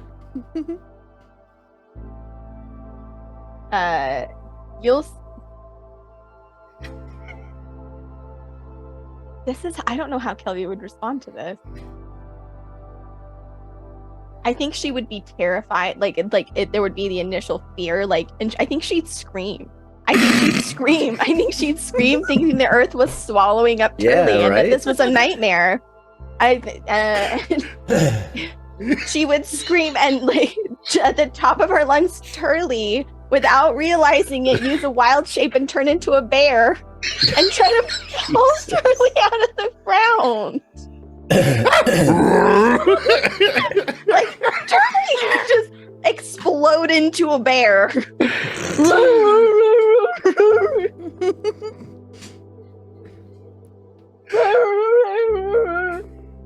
Start digging in the dirt. Just look at you guys roar at you help me. She just starts frantically trying to dig Turley out of the ground. I'm as this is happening, Turley is just deadpan staring at Poigny. Who is trying his damnedest to keep a straight face and failing. I didn't come prepared for a prank war today. Ow! But you wait till I wake up in the morning. I'll be ready. Can you get me out of this shit now, please? He'll wave his hand and a small set of dirt steps in front of you will form. Short ones. I look at the bear ladies first. The second the steps appear, Kelby's bear her snout snaps over to Poigny, and as much as a bear can glare, she does, and she will stalk over to him like full bear rage, get right up in his face with her nose, and be breathing really heavy, snot and drool kind of falling off her snout because she was roaring manically. And she'll just stare at Poigny and huff in his face and then snort as hard as she can, blowing as much of the spit and snot all over him that she can, and shake her ears and then away over to her stuff. Boops him on the nose and sticks a tarot card on your nose, on the wet of your nose of the fool, and casts Reduce. There's a save, isn't there? I don't know. I've cast the spell 3 fucking times. You would think I would know.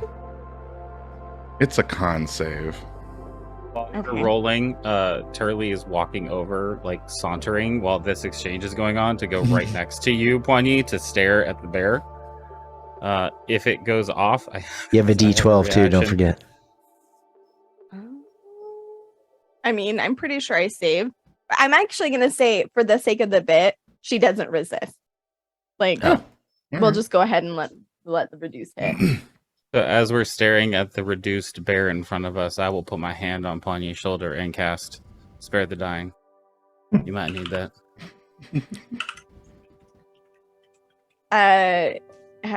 Just miniature barely. Kel Bear will just huff, and she'll take a couple steps away from Poignet and scuff the dirt behind her with her back legs, before going over to her pack and start like kind of like putting it in a ball, like a just like angry, grumpy little bear. Anders, can you help Kelby out? I can't bear to Yes, watch this. yeah, Anders would be already moving This is to unbearable. help Kelbear with her things. And give her a little scritch on the head. She'll like Gerbil-sized bear. I've always wondered how did they become so bear when they become a bear? Like, where do the clothes go? I believe it's absorbed. You know what? Oh, never mind. Yeah, we were doing a thing here. Join in. You got it. You can come. Don't up with worry, something that Miss has bear in Swing. it. Earth's a joke and only a joke. Oh wow! I don't know where anyone's gonna top that one.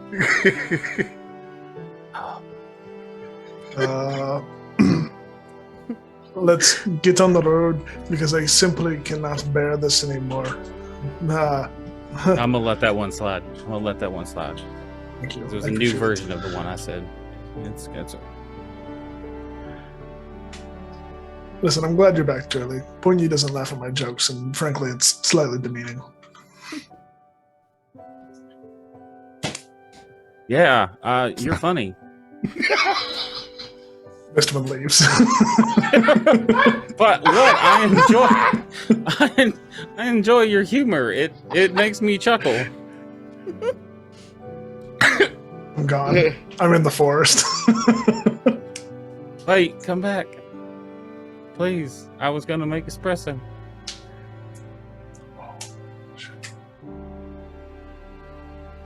Plenty releases the reduce on Kelby almost immediately after the jokes are done being made. Now why did you do that? Now the bag's stuck on their paw. She just explodes into full size and just and like picks up her bag and hucks it down the road. Just angry. I've always found that a little bit of humor alleviates the tension and the weirdness of situations. Thanks for helping. Yes. But it will not bail you out of every situation you contrive. Tomorrow we go to war. I look forward to it. Shall we then, dwarf, mystery man, hamster? We must. Kelby, lead the way. Yeah, Kelbear just starts huffing and stalks down the road, just kind of mumbling to herself. She'll eventually pick up her bag in her mouth, and that will stifle some of the like angry sounds, but she'll keep moving on. The timing was so good. Right down to the... Very good. Oh, fuck. We have a Foley. Foley sounds. This is a very good stream. Oh, God. Save us, Ash. Absolutely. That's what I'm here for, and nothing else. Save us from ourselves. Okay. Yeah, you all have rejoined together and are making your way, continuing north up to the edge of the Lushgut Forest here. As previously stated, it's only another half a day's worth of travel. Two of you now having mounts. Up to you if you wish to share those or not. It'll still take you about, a few hours 4 or 5 hours ish to get there. But with renewed vigor, now having your good pal Turley back, y'all make your way. Kelby, can you describe for me your memories of the Lushgut Forest? Like, the general makeup of it. Is it very dense? Is it, you know, are there a lot of animals around? Yeah, I would say Kelby's memory of the Lushgut Forest, as we kind of go deeper in, is that it's incredibly dense. The trees are, it's like they're climbing over each other, vying for sunlight. It smells like, as you get further in, there's more like pine trees, so just like are more frequently mixed in. And there's the smell of grass and like that constant like must of rotting leaves underneath the trees. You can hear birds she could hear birds in the past flitting through the trees. And every once in a while you would catch like a deer or if you were really unlucky, a moose stalking through the trees. And there was always like a sound. Never was it quiet. There was always a sound, whether it was the wind through the branches or the flap of a wing, a scurry of a squirrel. The sunlight would kind of fall through the leaves in a strange way, like water through ripples in a river, and it would move across the earth and sometimes make it look like there were things that weren't there. And like, if you look too far in the trees, you kind of get overwhelmed. Like in that same way when you see the ocean for the first time and the horizon just stretches forever.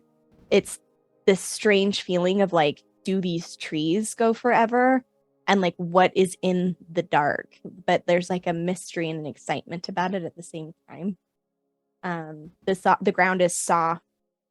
And it, like, you leave tracks generally pretty easily. And in her memory, there is a main road, but that's not a place that she ever frequented all that often. The Lushgut that Kelby knows is cut off, separate, a unique space of its own, untouched, unknowable, wild. Okay. You said that you would like know where the main road is, at least how to get to it, but maybe not frequent it very much. Yeah, I feel like given our approach, I think Kelby would have probably come out of the woods a little bit further. Well, I could see this like being where she came out. So like the main road's gonna go into the woods. Mm-hmm. And then seemingly it will travel, its route. But Kelby doesn't really know the extent of that route. She only knows how far it goes to lead home. Okay. Finally, after a half day's travel, you all talking to one another, catching up, swapping stories, or at the very least just enjoying each other's company in silence as you continue your way towards the forest. You finally reach the threshold, the entry into the forest. And it's much like you remember, Kelby, where it's very dense, kind of dark, very difficult to see, and the never-ending nature of not being able to see the other side is a bit overwhelming. You all continue into the forest itself, getting away from like the open plain area where you are, and even kind of wrapping around the foothills of the end of the mountains around this area, further into the forest, and it rapidly changes to something you are not familiar with at all. It is still dense. It is thick with thorny vines and congested overgrowth that does not feel natural at all. the places where there was underbrush and flora just trying to vie for the attention of the sun, like a sunflower, looking up towards the sky and hoping to find a single beam of light. There's nothing. It is heavily congested. The overgrowth along the canopy is stifling. There is absolutely no light coming through. Like 99% of the canopy above. There are small pockets in which it looks like the branches are still trying to grow out towards one another, as if they're in a very slow and, kind of eternal fight for that last bit of light to see which branch from which tree is going to win that contest. But it's the lack of sound that you hear here that is the most off-putting. There are no birds chirping here. There is no scatter of small animals or deer coming across your path. Hell, even the path that you're on feels like you're walking in a really narrow hallway kind of a thing. The trees themselves seem to have grown volunteers from the ground, again trying to vie for the space as if they're being choked out of the light. The undergrowth itself just continuing to wrap around the trees. Very thick pointed vines with thorns in every which direction. It's almost like heavy with how it feels. There is no break from this save for the path that you're on. Even the air around here feels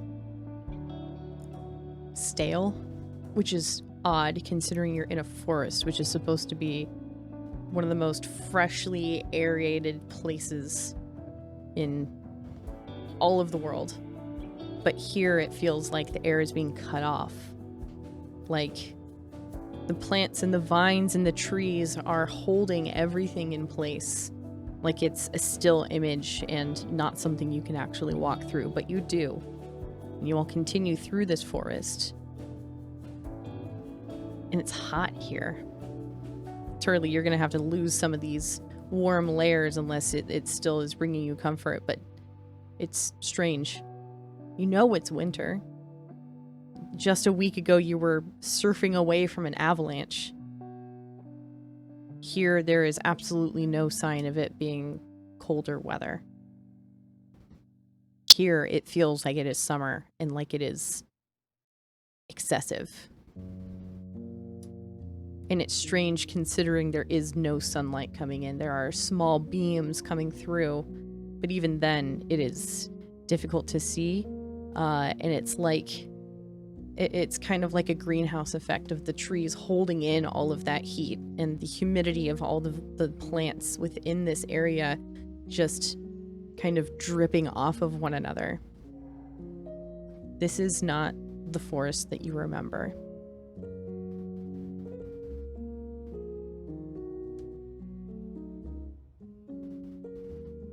As we walk, Kelby will drift to the side of the road where she sees like a limp wildflower struggling to grow, and she'll do a bit of druid craft near it, trying to encourage it,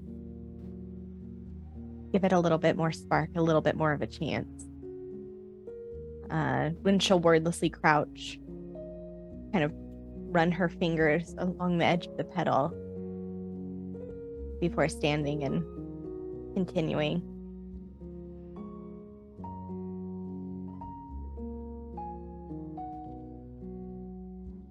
Kilby, was it always this quiet here?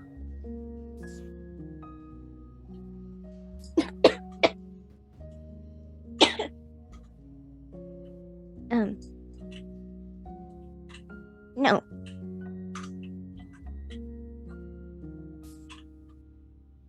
Sounds like the music's gone.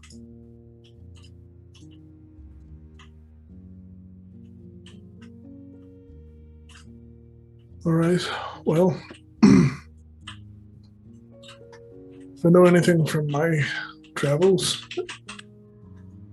typically when the forest is quiet, it means there's predators out. Everyone keep an eye out. Spooky.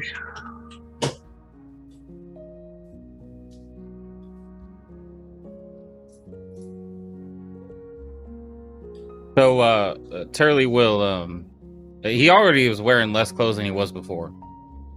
And the kind of drapery that y'all had gotten him, he's been actually using on his horse. But you'll see him slip a ring off his finger as he wipes the sweat from his brow. And he'll kind of like pull back a little bit of the bits of material that are on his staff.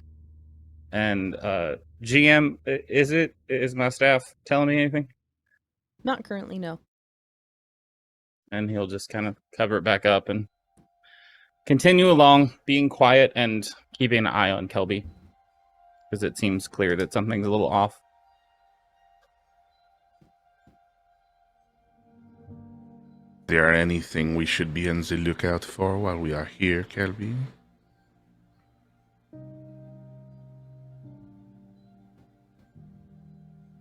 Badgers, mostly. Any They'll come bears? for your knees. Some bears, but they don't generally like to come out this far down. As long as we stick to the road, we should be okay. Eventually we'll have to head off the road. It'll be hard to find, harder now, but I'm pretty sure I can still remember.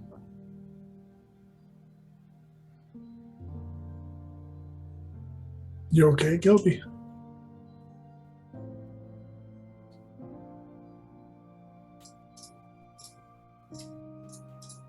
It's just strange to see it how it always felt. Stifling. Dark.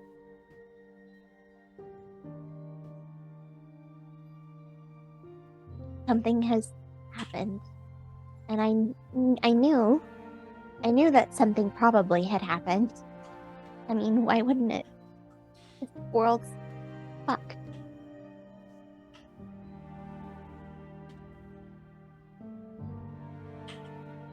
But the music's gone.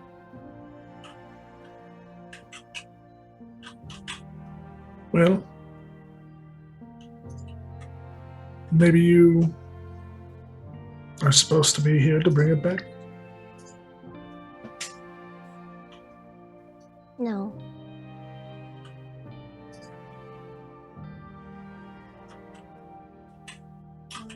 No, but we should hurry and get what we came here to find, and then we can leave.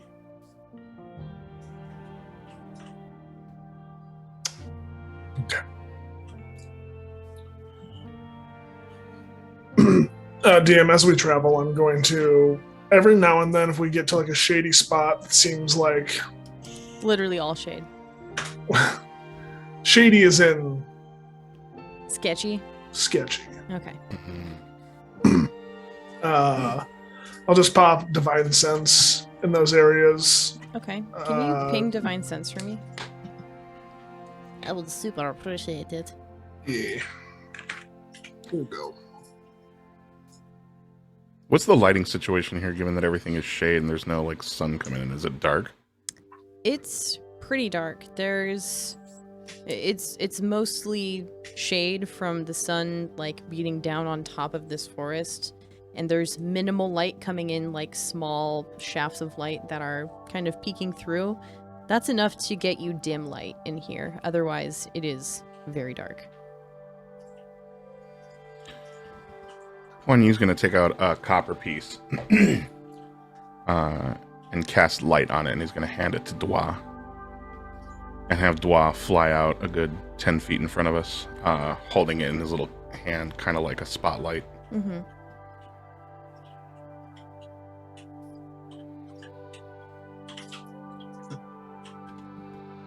That will definitely help to alleviate the lack of light situation y'all are having here right now.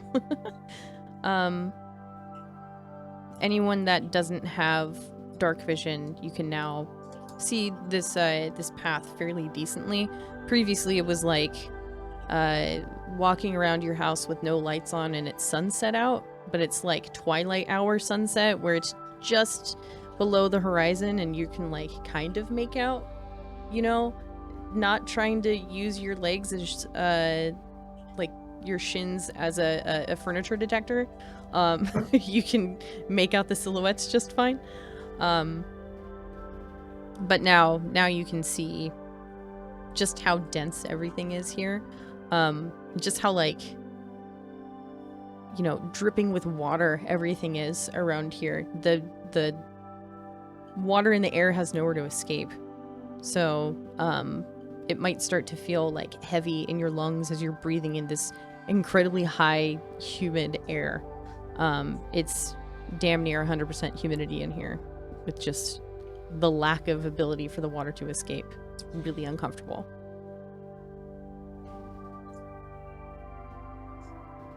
Whew. If I'd have known it was going to be this hot, I would have bought a much different ring. Did you get yourself one for cold environments? Yeah, I was tired of my teeth chipping because they were chattering so fucking hard. I quite like it. I mean, we still have to go back over the mountain, so it will come in handy eventually. Yeah, I'm sure it will. Don't we have the ability to teleport back to Shuttling? Or was it the dream? I mean, I don't know. DM, was that a dream? No, you were given something by Nikolai that will allow you to teleport back to Shattengrad, but it could not get you to where just a random place that you wanted to go. He explained and showed you that there was a teleportation circle in that massive area that you can teleport to with the stones that he gave you, or rather, yeah, I think so too. Whatever. But yeah, so you won't have to make the trek all the way back. Perfect. Oh, never mind. I will also say that if we needed to go someplace else, I can get us to Rexington pretty fast now. Oh, good. But it would cause a lot of complications. Well, if we ever need to get to Rexington quickly, it's good to know. Yeah, so if I just like huddle you guys up and say we're fucking out of here, just go along and trust me, I guess. Okay. Pawnee, do we need a code word so that you know I'm not fucking around? No. I will take your words at face value and then retaliate unnecessarily. And with great recoil. Should it go wrong. It shouldn't go wrong.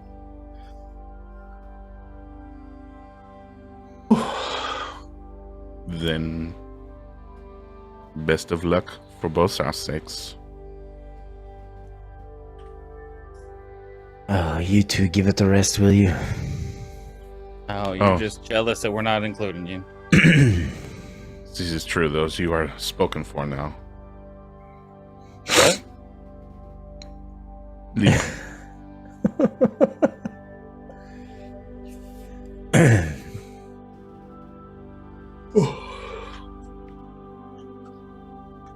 So you guys continue down the road?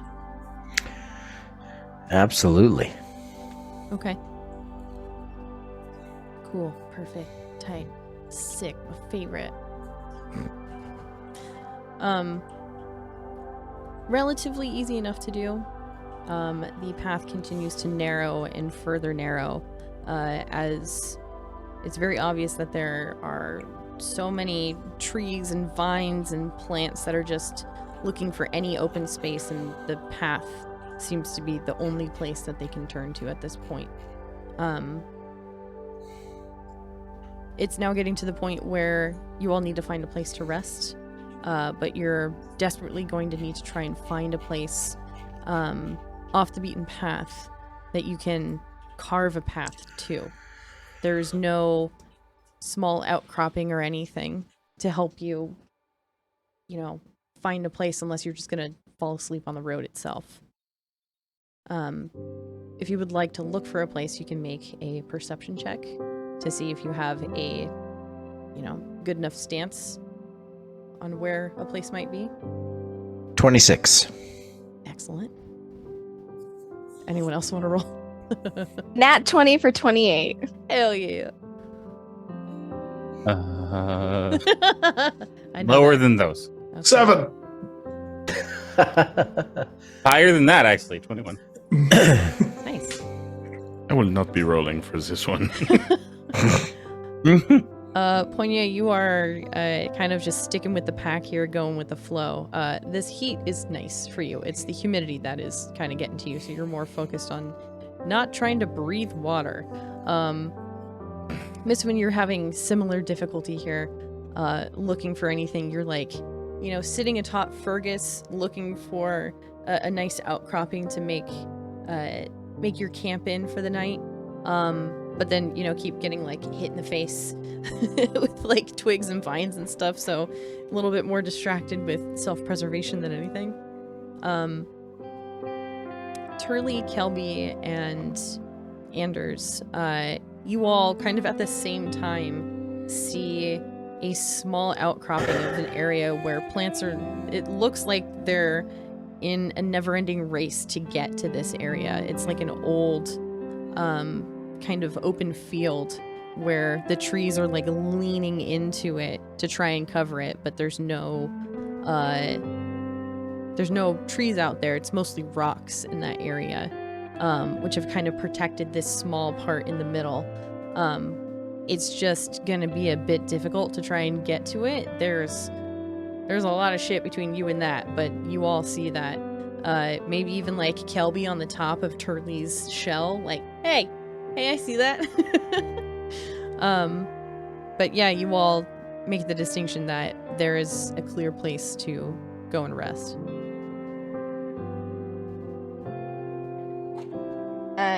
Kelby will use plant growth to try and help arc some of the tree branches up and away from the way that we need to go, clearing a wider path, knowing that we need more room to get the horse and everything through. But she won't say anything as she does it. She'll just kind of be touching the trees and almost like she's gently asking them to move out of the way to help us get started. What was that last bit? I'm sorry, kind of cut off there. Oh, just to get to where we need to go. Just kind of. And it's not like these plants are rigid in their spots. You can very gently push them away and they have a give to them. Yeah, it's not like they're statues and you have to cut through all of them. Yeah, she's just helping use that plant growth to help ease that. If there's a big old branch, just hey, can you move that? And it's easy enough to do. And you have such a way with the plants in this area. Even the foreign plants that you see here seem to respond to you in such a way that they recognize what you're trying to do and are happy to oblige. Especially the trees and the flora that you are familiar with here. It's like seeing an old friend, bumping into them at a bodega and be like, oh yeah, sorry, head right in. It responds eagerly to you, and you very easily create this path for you and your friends to get to. It might be a bit difficult for Jesse, the horse, to make it through here, but maybe with a little further coaxing of, hey plants, can you please step out of the way now? They'll be able to, everyone will be able to make it to this clearing. It's easy enough to set up for camp and stuff too. Might be a little bit difficult to get a fire going with how humid it is here. You can try, but it's gonna be kind of hard.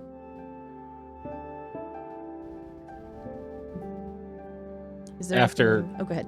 Yeah. After like trying to flatten himself as much as possible on the draft horse to get in, and feeling the branches scrape on his back,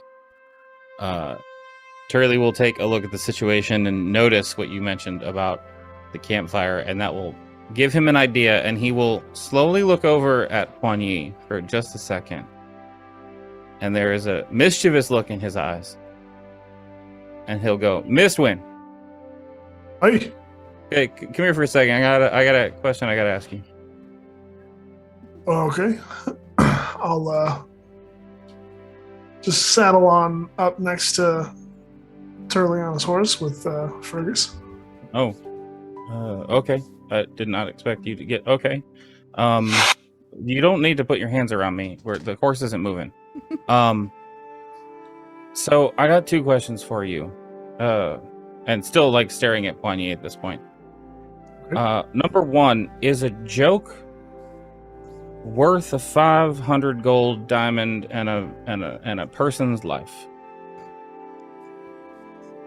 And 2, how hard do you think Poigny can bite down on something?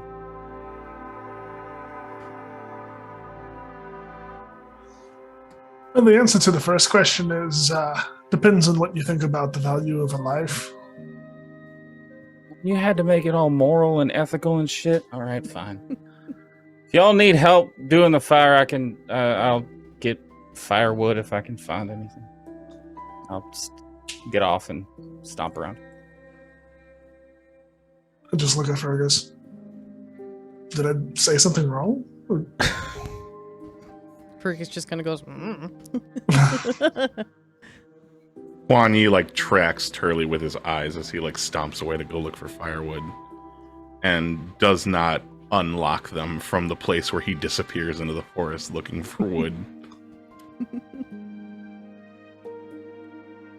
He like unbuttons the buckle of the leather casing that holds all of his tarot cards, and just his hand hovers over them, and from inside the case you can hear like a faint as they kind of like wriggle and bounce around inside, ready to fly out should he need them to. GM, can I make a survival check to look for like dry wood and everything? You absolutely can. As dry as possible, I mean. Mm-hmm. Okay, yeah.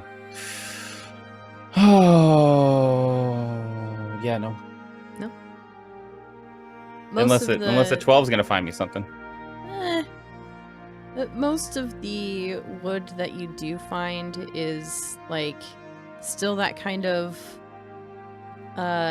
new kind of tree limb where you try and like hack at it and it's very green and wet underneath it. Stringy, yeah. Yeah. Like a newly formed like tree trunks and vines and branches and all that. Something that you're gonna have to like cut and let dry for several weeks in order to then have firewood. So if you want to plan ahead, go for it. If you don't, you leave it alone. Yes, I got firewood in 2 weeks. Billy comes back to the clearing, and Mistwind has dug just a tiny little hole, little just like divot in the ground, and he pulls out the orb that he found earlier from the lighthouse, and he just places it in the hole and taps it, and it bursts into flame and grows 2 little legs and 2 little arms and 2 little eyes, and it's just this cute little fireball. And it looks up at me, and I go, "Welcome to the world. I'm Mistwind, and you are Smokey." It just looks up at you with like big doe eyes. I throw what I collected on it. Don't do that. What? It's a fire out. He's He's like a little elemental. He doesn't need the wood. We're good. We're good. We got Smokey. Are you okay if you could just sit here and we can kind of gather around to keep warm? It just looks up at you, looks down at its little legs and kind of shakes them out a little bit, and does that little plop down. Perfect. What the fuck did I miss? We've all missed this, Miss Wynn. Where did you get that? Oh, do you remember the lighthouse that crumbled and fell? Yes. Well, Smokey here was what was keeping the lighthouse going when it was still operable. Are they all like that? No, here's the thing. You'll find all over the world that there are some places that do things the right way. And there are some places that use magical creatures to benefit their means. And Smokey here was, well, one of those.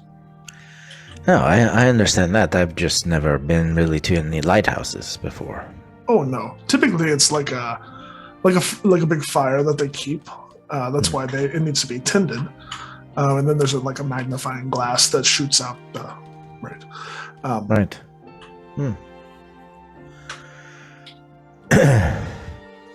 Oh, it's cute. Totally, yes. The fuck was a lighthouse in the mountain? Oh no, we found this on the coastline. You must have passed it. When were you on the coastline? I thought you went through the mountain. We did. And then we traveled along the coastline. Between the mountain and here. I didn't come from that direction. Okay.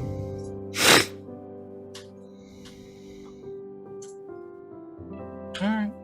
Okay. Anyway.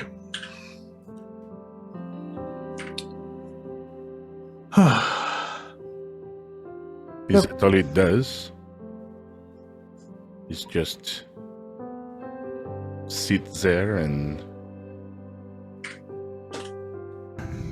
I mean, right now, that's all we needed to do. Yes? Well, I don't know. Smokey, can you do anything else? Are you asking an elemental to do tricks for you? Well, I'm just asking if he does anything else.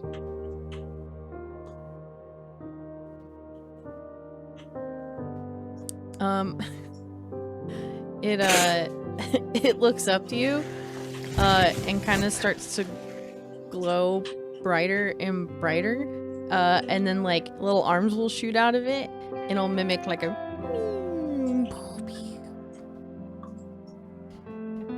Oh. Is that its way of saying it is a bum?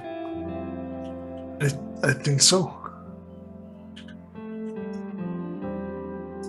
Does that hurt you if you do it?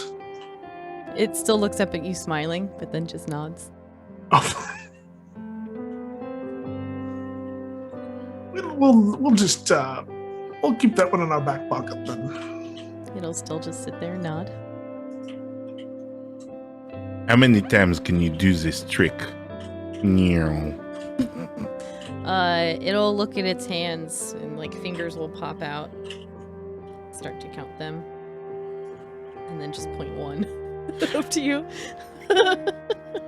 Dark. Got it. If you want to see how cute this thing is, I have posted it in our Discord. Look at him.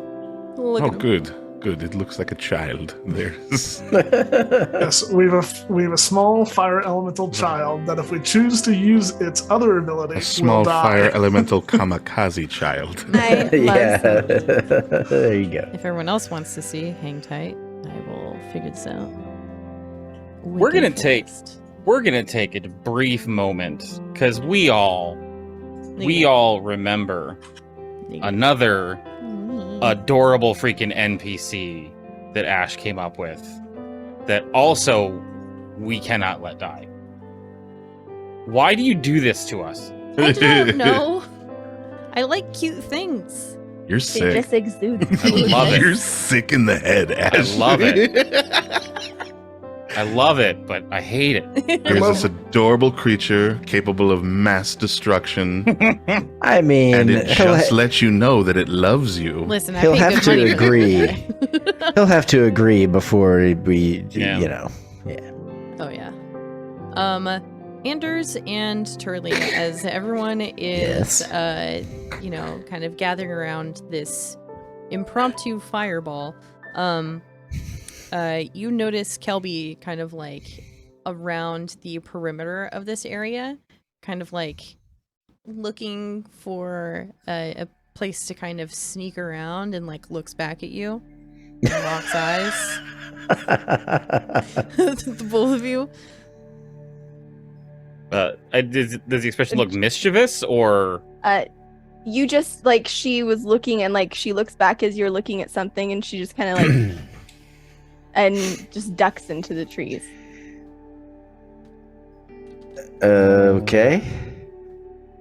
Is this a situation where we let Kelby have her space to process her stuff? Absolutely not. And Anders takes off. Can I insight? Oh, I guess I don't see it. Never mind.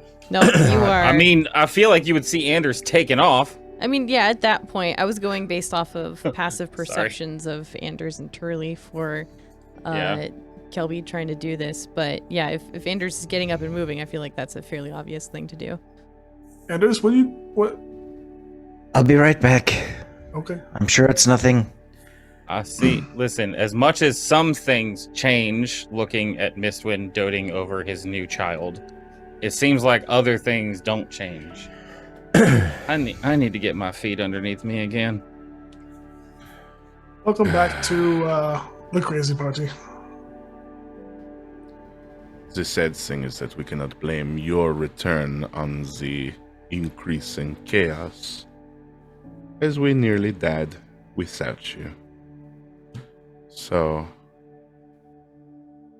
if at all you thought that this might be your fault somehow, perish the thought. I'm sorry, did you just say that you need me? Well, now that you are wed, it is probably best for you to stay near What your are you comely wife. talking about? Correct me if I'm wrong, out of character here. Correct me if I'm wrong, but isn't this the second marriage proposal that Turtley has been involved in this campaign? The second suggested, I think. Yeah. Yeah. I think from the same source, if Yep. I'm not incorrect. But wasn't it? Oh God, what was my character's name? It's been a long time, guys. I'm sorry. The other character? Yeah. Oh, Ramon. Wasn't it Roman the first time? Was it? Was I it? thought it was. I don't Well, it know. wouldn't I'm have been positive. Kuan Yin then. Yeah. That's funny. I'm pretty positive it was not Harrison. Fair. So There's subtext here. you all are having this conversation. Anders is now like rushing to try and meet up with Kelby, and you slink down the same kind of awkward pathing through the dense forest here to try and find her, and there's nothing. Perception check? If you'd like. You Damn can it, 14. Test it if you'd like. It was only 14. Okay.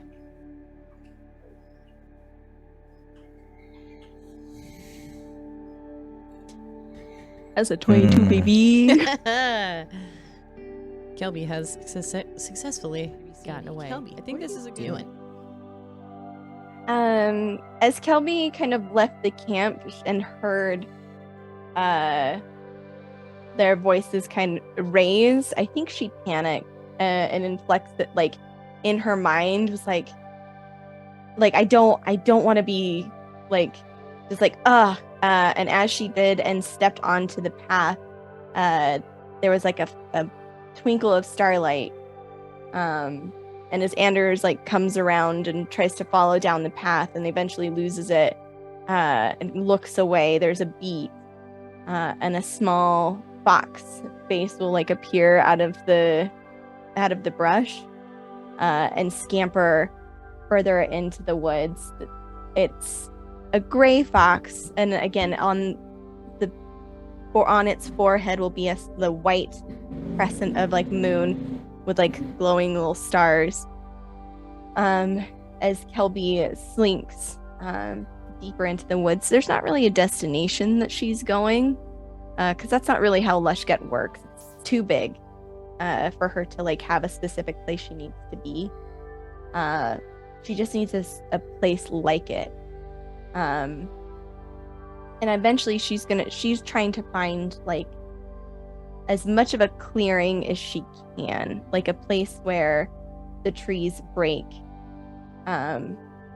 whether it's like around a river or just a natural clearing. She's not going to go too far because she knows that she's probably going to be in trouble when she gets back, but there's just something she has to check. Okay. You can make a survival check at advantage because you now have the intuition of a fox. Hell yeah. Like a fox. Okay, so that was a 16. Oh, hell yeah. 18 plus 6.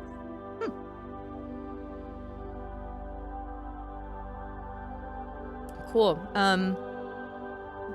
You being at this height, it's not so much that it's disorienting, because you're used to your typical height getting through this kind of forest, but with how thick it is, it's a lot easier to maneuver around everything in your small form.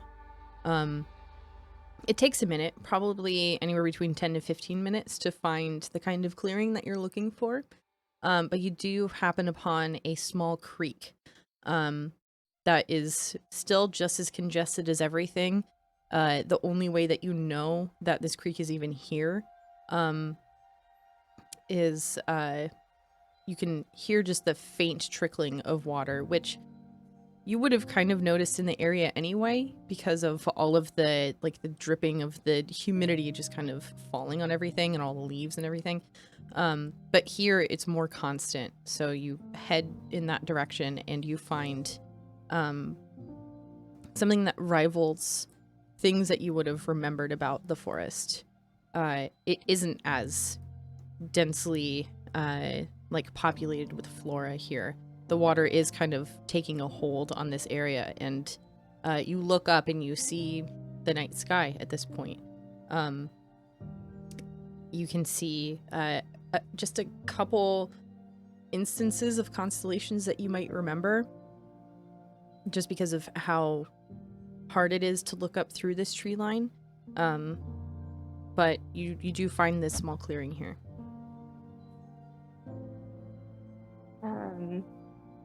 She will nervously stand on the tree line, looking towards the clearing, but seeing the open sky, she'll scamper over, kind of scrabbling over the rocks, like kicking some loose, low as she can get as she scrambles out into the clearing to sit in the grass, and she'll press herself down and crane her head up to the sky to see the stars as they're twinkling down, and stay there for a second, making sure that she wasn't seen before sitting up and taking in the clearing and looking up at the sky. And in her not losing the form, she'll sit and just kind of try to push out that feeling, she's not casting anything, but that sense of searching for the feeling that's supposed to be here, trying to just her ears swiveling as the wind moves for just any sign that there's anything left of what it is here, with the stars shining above, and it's quiet and it's just her. Maybe it's enough you know what I mean? Like, just hoping she can, away from everything else, if she just listens hard enough, she can hear the spirit of the forest. Okay.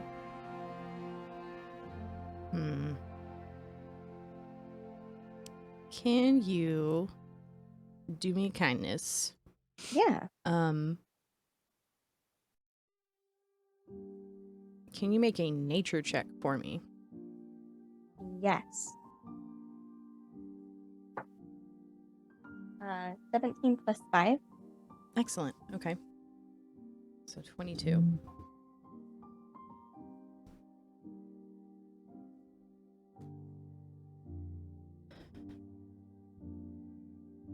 Pairing that with the knowledge that you have of this area and the expectation that you have from not only how you care for the forest, but how you know the forest to care for you.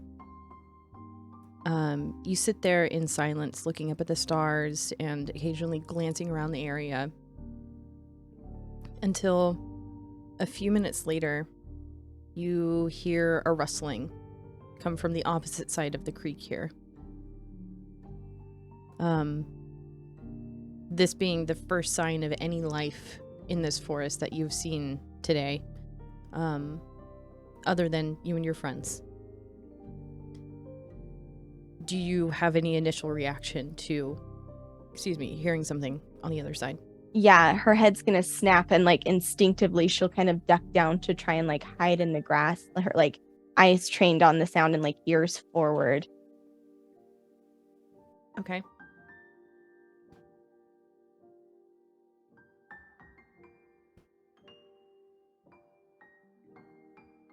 What is the first animal that Kelby ever encountered that she had like an immediate connection with?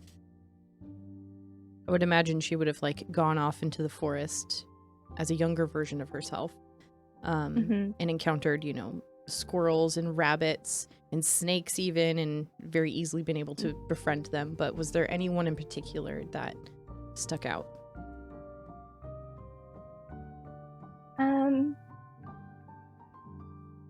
I think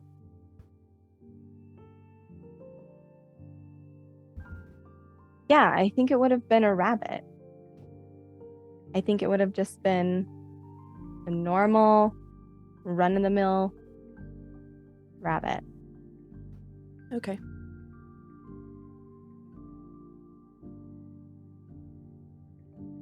You hear this rustling from the other side of the creek.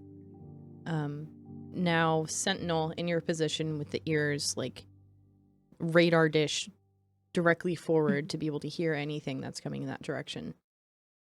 And you see a small rabbit pop out of the brush and almost hesitantly hop over towards the creek to get a drink of water. And it notices you. You being a fox, you are a predator of this thing. So it almost recoils back. You do anything? Kelby would, like, as seeing it's trying to recoil, will kind of like shit, like no. And she'll release the wild shape at that point to be Kelby standing in the glen. And given its size and the fact that I'm a gnome, It's okay. It's okay. You're okay. I'm not going to hurt you. It startles a bit at the change of your form here from this small, very neatly like combed fox to yourself. Not to say that you're not neatly combed. But it startles at this sudden change. And even backs up further into the brush. Please don't go. Please don't go. Its little Please. face is still poking out. And you say this to it. And it, you know, inches closer. Just kind of keeping eye contact on you and then looking down on the ground occasionally. Moving further and further. towards the water until Okay, you can. You're all right. You can take a drink. I'm not here to hurt you. I don't want anything from you.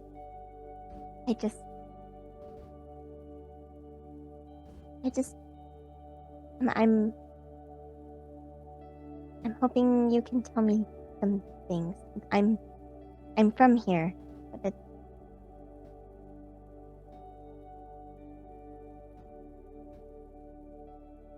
my name is Kelby. What's yours?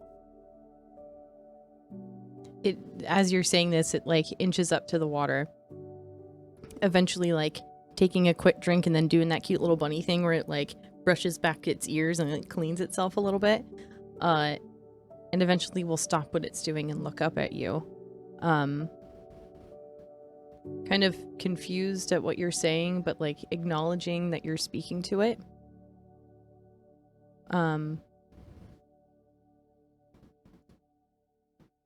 Eventually, it'll hop on a tiny little rock in the middle of the creek and then hop over to your side, which isn't very far. It's maybe only like, I don't know, like a foot wide. So it doesn't have to jump very far, but it's being a bit apprehensive with this. And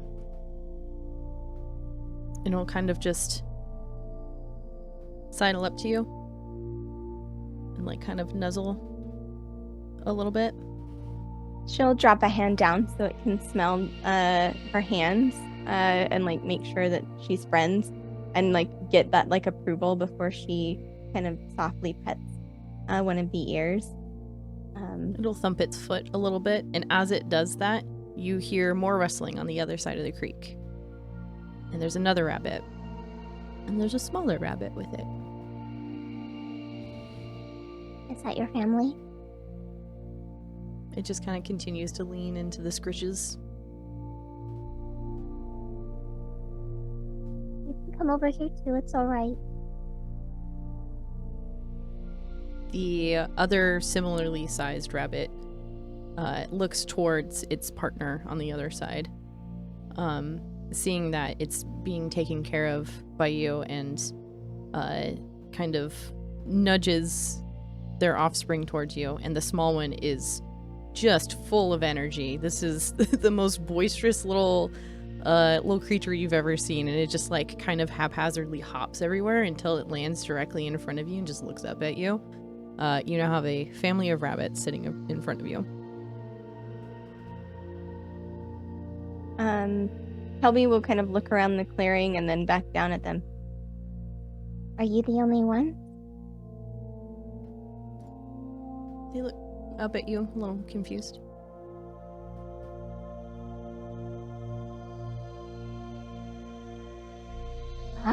And Kelby will kind of like fold her legs and sit down cross-legged, like understanding like it's been a minute since she's had to talk to some rabbits and she's forgotten kind of like the cadence of language, and she'll kind of think about it for a second.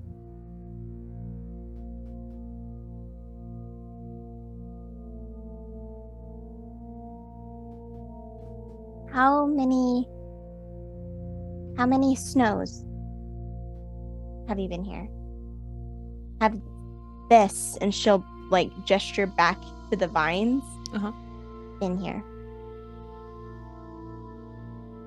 At this point, you can tell that the first rabbit that appeared understands you entirely.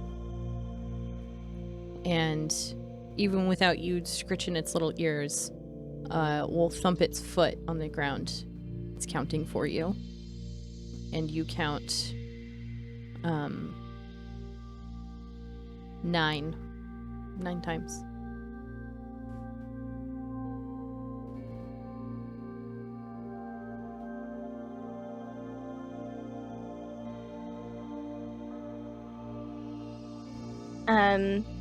Kelby will kind of hold up a hand and gesture to the side of her where she's going to minor illusion. And again, it's a minor illusion, so she can't get super detailed, but it's going to be a shape, the outline of a glowing being No distinct features. It has long antlers and long limbs, but the torso seems strange, and she'll kind of make that and try to hold it as long as she can, trying to force a higher level of detail into it. Before eventually it fades, and she'll look at the rabbit and, have you seen this? Is it still here?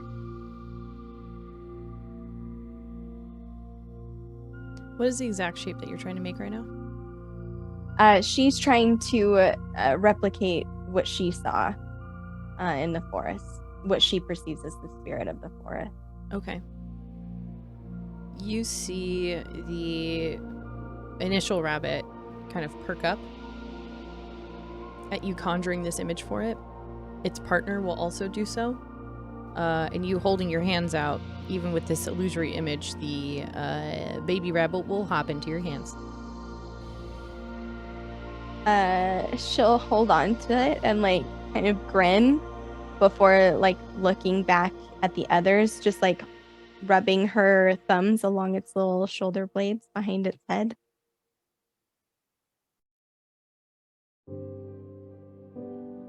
It'll like get all snuggly and stuff, and then it'll hop back over to its mama.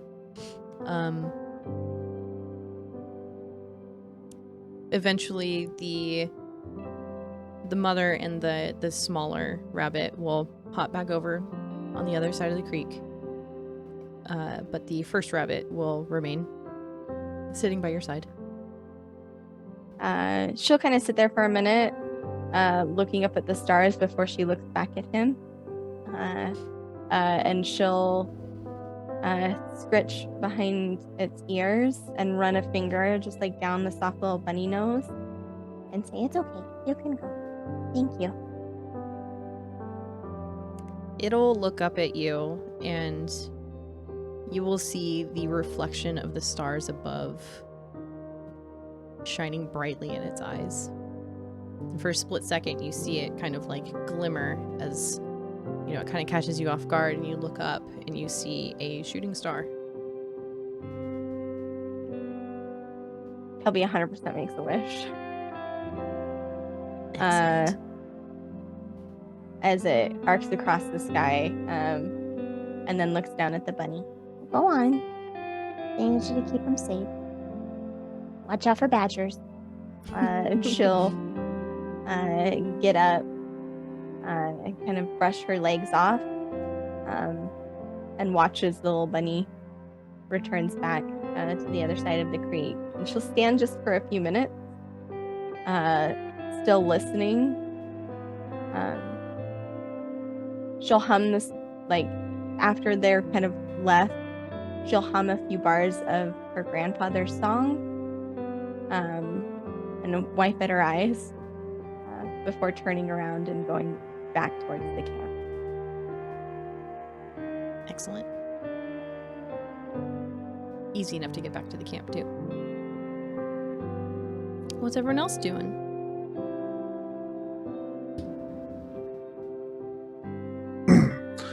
I guess just waiting around for Kelby. I guess it depends on how long Anders is gone, too. I mean, I don't think I went very far. I just went kind of the edge of the clearing where she kind of disappeared, and when I couldn't find her, I just came back and sat down.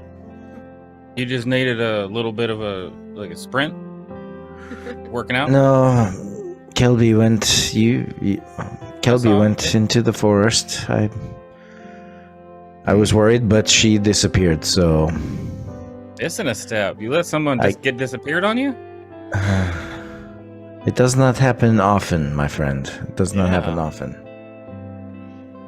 Okay, I can teach you a couple things if you need some help. Oh, please. I would love for you to teach me something, Turley. Teach me. Wonderful. And I pull out my dragon chessboard. I can teach you how to play this if you'd like. I thought it was going to be more practical. Yeah, it's all about strategizing, about tactics, and getting ahead of your prey, and fork and pinch. You know, there's a lot of terminology. We can just play. You don't even have to. We don't have to put money up for this one. I'll go easy on you. Oh, why not? If you don't know how to play, Turley will teach you how to play, and we'll let you win and make it seem like he's trying. All right. Insight check. No, I'm just kidding. Go for it. I will do that, actually. I will do that. 21. With a +1, that's a 10. Ayo. So, Anders knows that Turley let him win. Yeah, but I would also say, but like, he conceals it. I would say it's more he's just happy to have someone to play with and happy to be spending time with you than just letting you win. That's all right. I'll act like I don't know that you let me win. I'm pretty good at this, Turley. Yeah, you're not bad at all. Yeah. You did. I got the real knack for it. Yeah, the beginning you did a couple moves that are actually like a sequence that it tends to be pretty effective. So. Oh. I was He's not just lying closing about my that. eyes and moving things, so beginner's luck. Got to learn somehow. Mistman was watching the whole time. Ah, okay. I've played some Dragon Chess in my time. You want to put some money on it, Turley? I'll get up from my seat and motion for Mr. to sit down, please. Please, I would like to see this very much. You've encroached on his husband, Anders. Careful. Fiance. It is the evening of their engagement, and they are looking for a third for their throuple already. No. Listen, yeah. I mean, if you want to play, I'll play with you. All right. Who goes first? I'm sorry, you don't know which side goes first? It's been a long time, but I've got some Dragon Chest under my belt. Yeah, you came at me saying, "Do you want to play for money?" So I know that's bullshit. Insight check. Without even an insight check, I know that's bullshit. I feel like I know 14. that. I've probably never played. Brett, yeah, actually, which my chess insight piece is it that you have under the belt, Mr. Wynn? my insight check was a 24. So have you played? Bishop? No, absolutely not. All right. Yeah. I mean, Turley will go through the same motion. He won't be as forgiving, but he'll still let you win. Ah, we didn't put any money on it. No, we didn't. Kind of glad. I mean, you ended up winning, so. Well, maybe next time. Looks like I might have to take on Anders too. I actually wouldn't mind watching that. Anders, you want to put some money on it?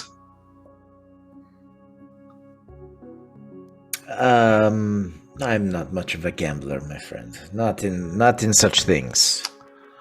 Oh, Now, if you want to have a foot race, I'll bet you on that. Well, It's you okay. see, I made a decent chunk of money when I was in Rexingtrum, doing odd things here and there.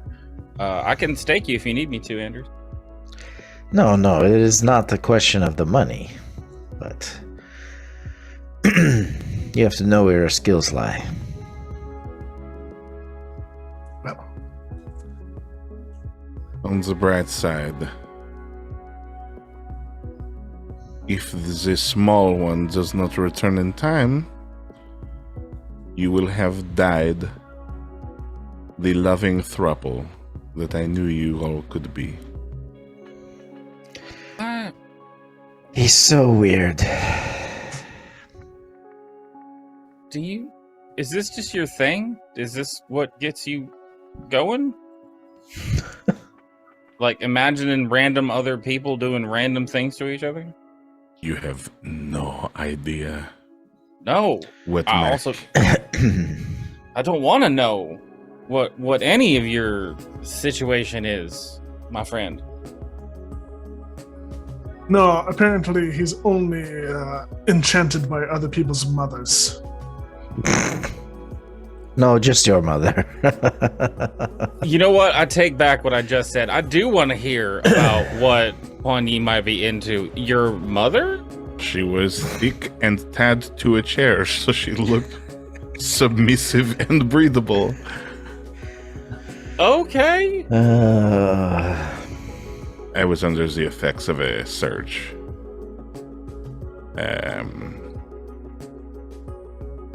And when you are under the effects of such a surge, any port in a storm.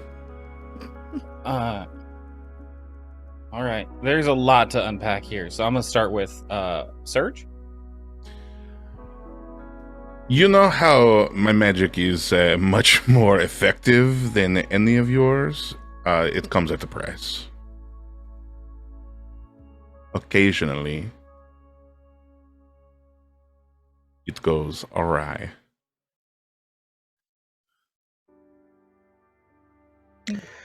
Occasionally. Listen, hey, I'll take consistent over better sometimes any day. It's only happened a handful of times. It manifests in different ways. Secondly, you let him talk about your mother like that, Mistwin? You know, I mean, he did more than talk about her, let's be honest. Okay, but this is weird. Like, I know It's you true. can hit, you hit hard. You hit people hard. Why is his face still the shape that it was when I left? Because you can still smell the cinnamon alcohol on my fingers. Traveling with Poigny has taught me a couple of things. Chief among them being words are words. And I know that Poigny has a heart somewhere. It may not be inside of him, but he has a heart somewhere.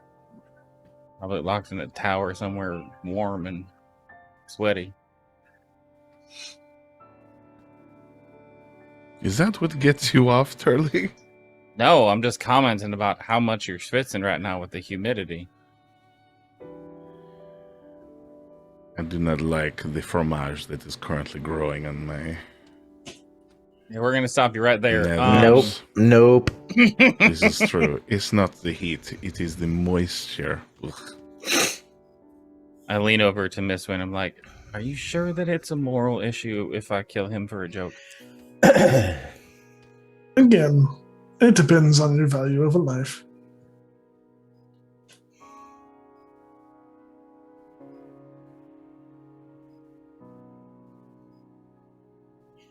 Why are you staring at me? I'm You want waiting in for on your this? I'm waiting for your response. I don't have one for you. Hmm. Wait till the morning, then I'll have one. All right, but we wait until we are both awake. All right, none of this sneaking into my tent in the middle of the night, you sick fuck. But that's my thing.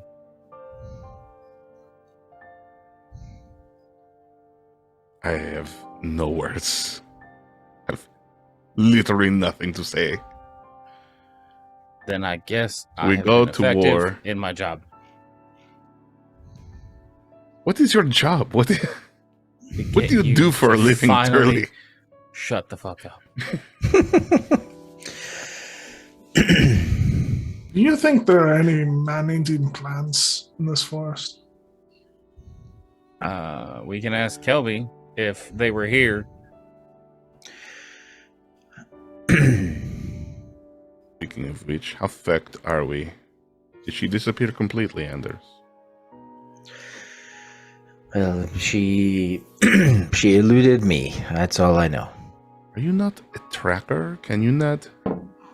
I mean, Well, here's the thing. I could send Fergus after her, but knowing Gelby, that would probably throw off whatever she's trying to do. I mean, this is her home. She knows it better than anyone. Plus, you know, she's going to act strong. no matter what. But I truly don't think that she's okay right now. And maybe some time to herself would help.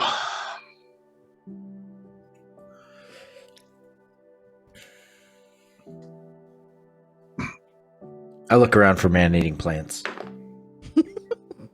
16. There are a lot of plants in this area that look really abrasive. Like, they can really do you some harm. But you have not seen anything move in such a way that it indicates that it is alive in the sense of sentience, nor has anything tried to ingest other things. Okay. So... All right, fair enough. Not now. Did I ever tell you about one of my journeys in Marquette? I was in the jungle for a little while, and the reason I bring up man-eating plants is I actually found myself inside of a man-eating plant for a little while. The group that I was with got me out of there pretty quickly, but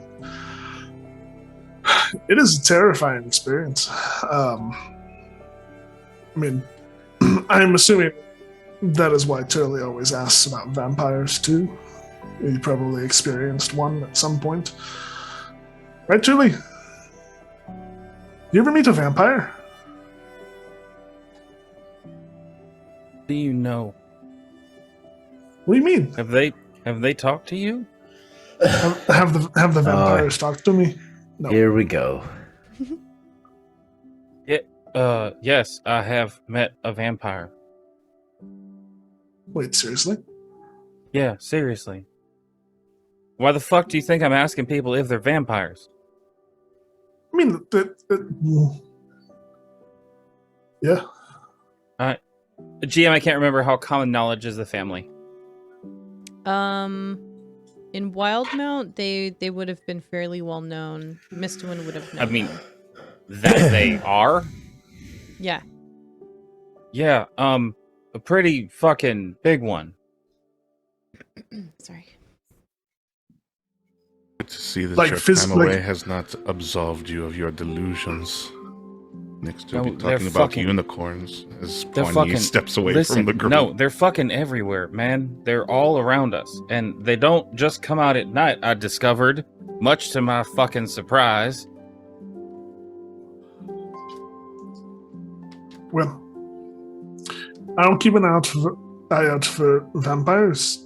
You keep an eye out for man-eating plants, and I think we'll be just fine. Yeah, the thing is, one of those two fucking things exists. I mean, I think man-eating plants exist. Alright, both of them exist then, I guess. Just only seen one of them. I mean, vampires exist as well. See, the smart one of the group knows that vampires exist. Wait, no, hold on. Anders? What? How do you know vampires exist? I mean, they're documented. Are you a vampire, Anders? No, I'm not a vampire. We've seen him out in daylight. Listen, I said daytime, I didn't say daylight. Wait. Have I seen you in daylight, Anders? Yes, you have seen me today in daylight. I don't know. This day. He always seems to stick to the shadows. Now, that is because it is to my advantage.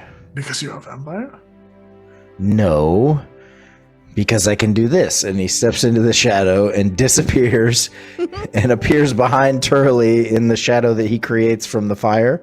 Turley, look out! And taps him on the shoulder. Goddamn fucking vampire! You know, they're going to continue to do this to you if you continue to pretend that you are a vampire. This did nothing to assuage their fears. It's like, if I were a vampire, could I do this and grow fangs and drink one of them? Aha, got you. show them what for. In fact, do that. What? Drink one of them. Prove to them you're not a vampire by draining them completely. The obsession is a bit ridiculous. I'm not a vampire. I'm just skilled at certain things. Look, I know you're not a vampire. They're not real. Don't worry, Joey. You're right about one of those things. I've been shaving off silver and putting it into everybody's drinks since you've been gone. They're not vampires. Silver doesn't do shit to them. Oh. So you just been poisoning us with some random metal? Well, not you. I said since you've been gone. You know what? I can breathe for the first time now. You know, my... Damn. I take it back, Turley. If you want to kill someone in their sleep, I would turn a blind eye just for tonight. I appreciate the go-ahead green light on that one, whatever a green light is. Fuck.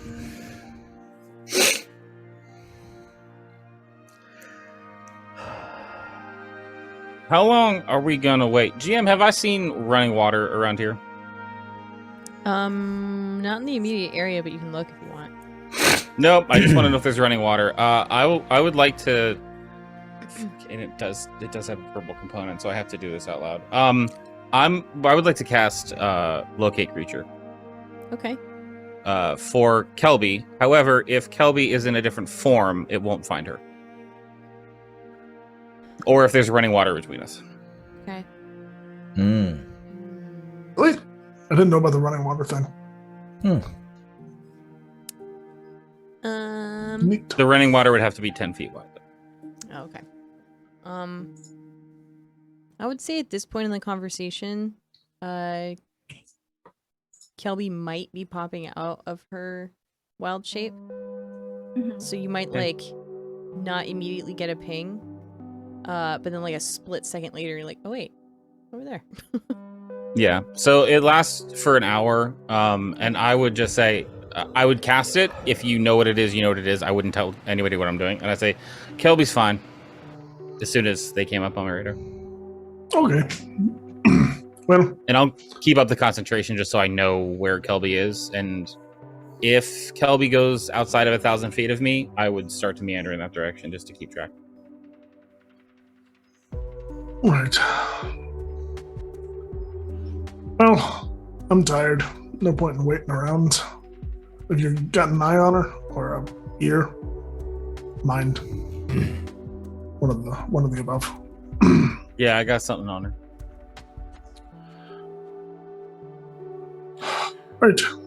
Well, I'm not sleeping down here.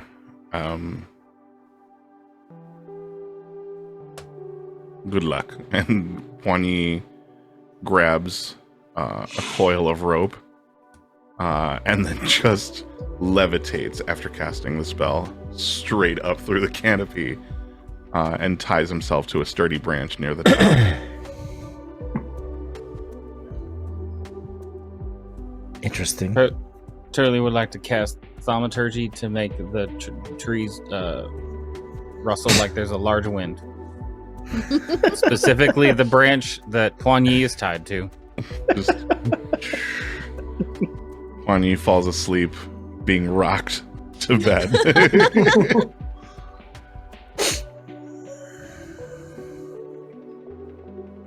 Mishman just leans over to Turley and like reaches down to his belt. Well, Turley, I'm going to bed now. Whatever you do while I'm asleep, I can't prevent you. And I hand you a hand axe.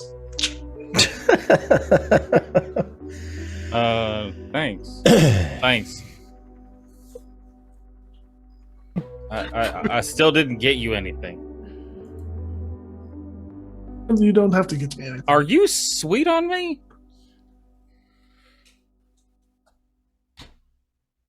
Good night, Turley. Just saying, as you're going away, I'm just saying you got me 3 diamonds that are really fucking expensive, and now you're giving me a hand axe. Just take the gift.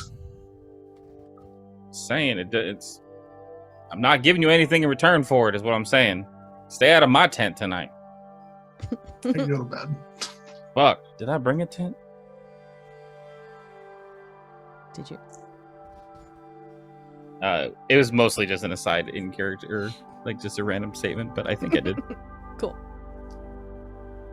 Fuck, no, I didn't.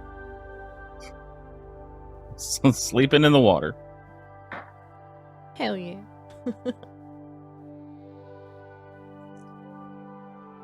Yeah, I'll stay awake until...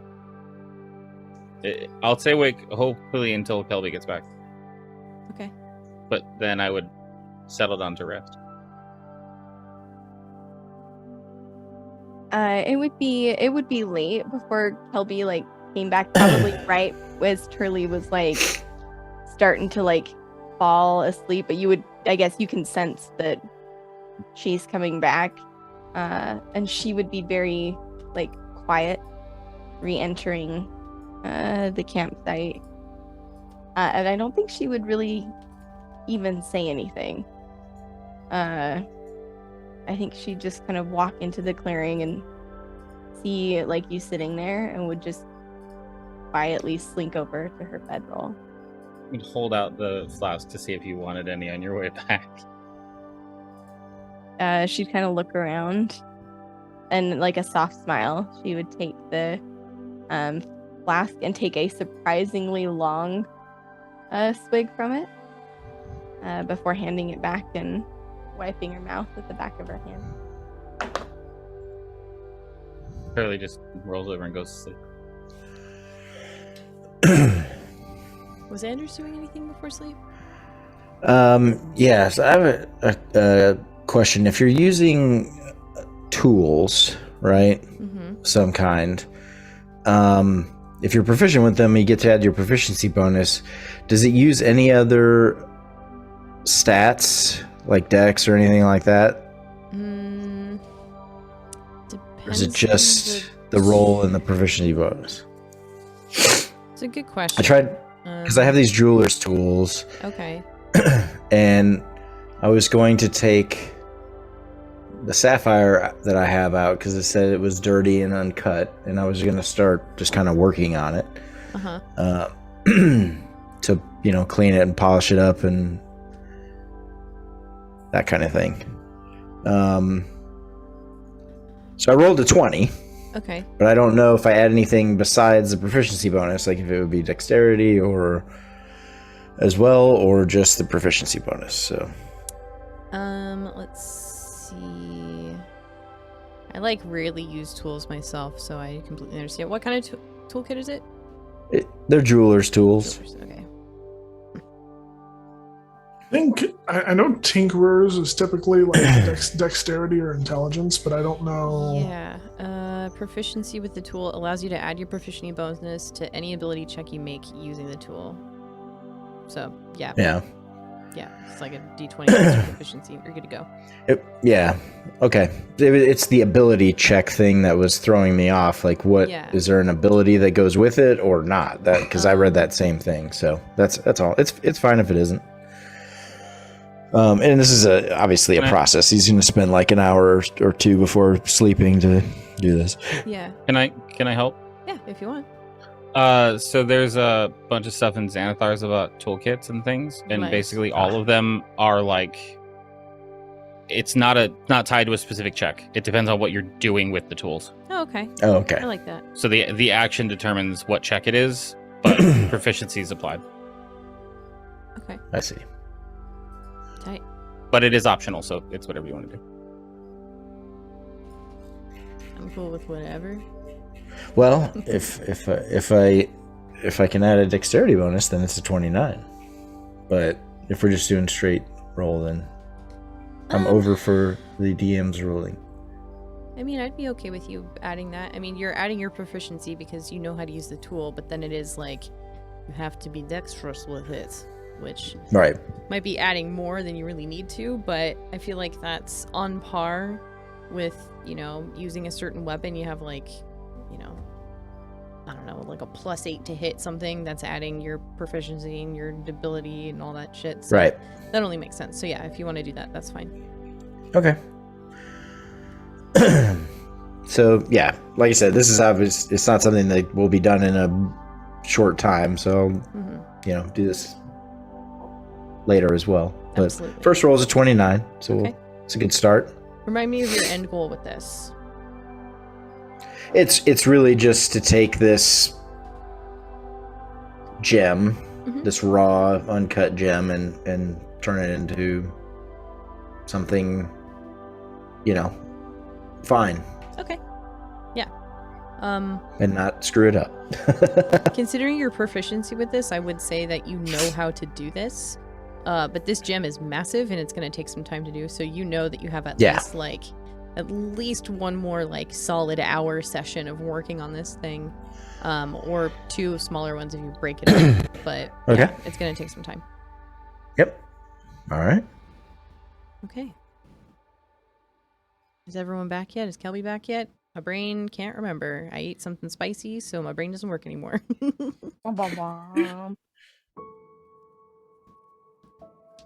think everyone's back, right? Yep. Kelby's back. Okay. Took a swig of from Turley's flask and crawled over to her bed. Okay. Excellent. You all find your comfortable spots around this flaming happy baby fireball, who's just more than happy and perfectly content to just be sitting in their own little tiny alcove in the ground to warm you all. Even you, Poignet, you're directly above this thing. Even though you're kind of in a clearing here, there is a branch that goes just over where the fire is, so you are still able to securely fasten yourself, as well as seek a little bit of that warmth. It's really nice and adorable and happy and cute. I'm gonna ask you all one last time for this session, and then we'll wrap up, but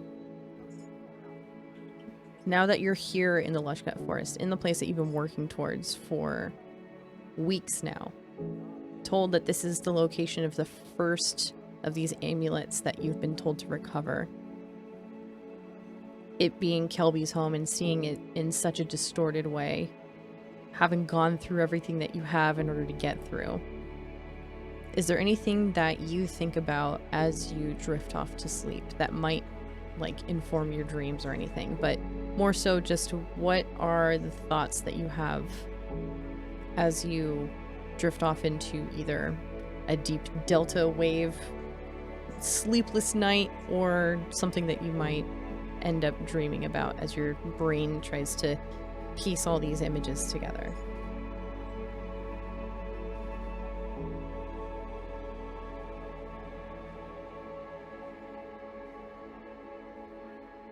I think Poignet,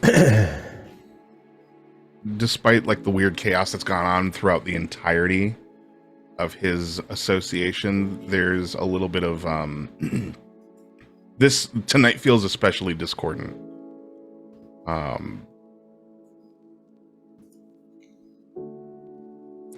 Marching through swamp is what this feels like anyway. To get to a point where now Kelby's the one who's running off doing her own little secret stuff, which is super atypical. I think as Poignet falls asleep, his mind is just going to be, for the first time, on just not letting the maybe illusion, not letting it kill him, as it seems to be ramping up the danger level of the unexpected and the weird and the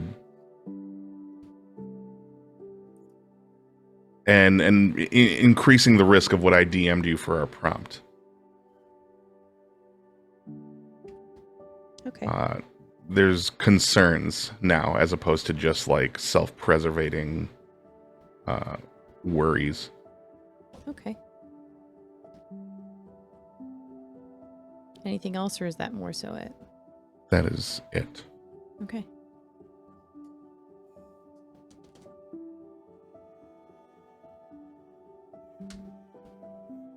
Who's up next?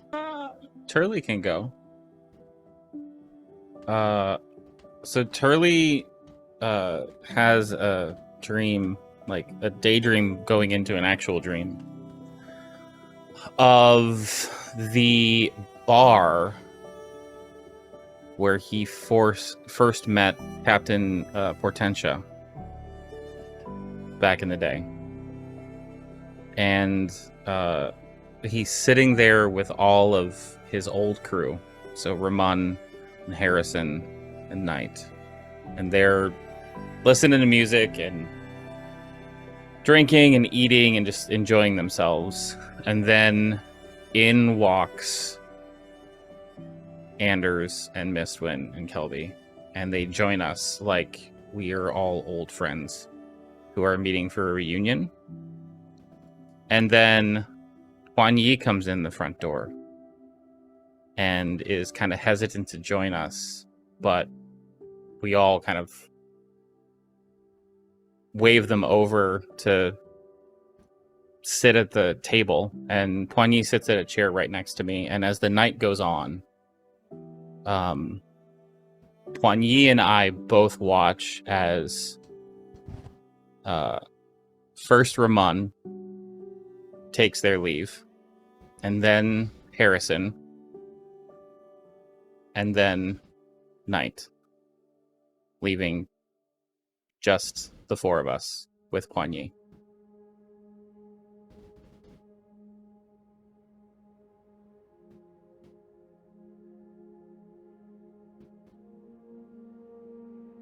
That's it. Okay. Kind of a passing of the guard.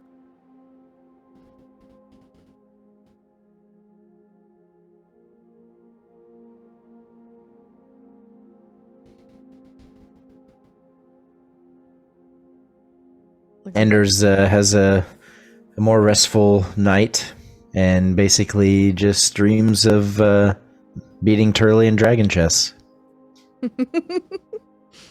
And he'll have a slight smile on his face while he sleeps. A nice break from the more disturbing visions he's been plagued with recently, so...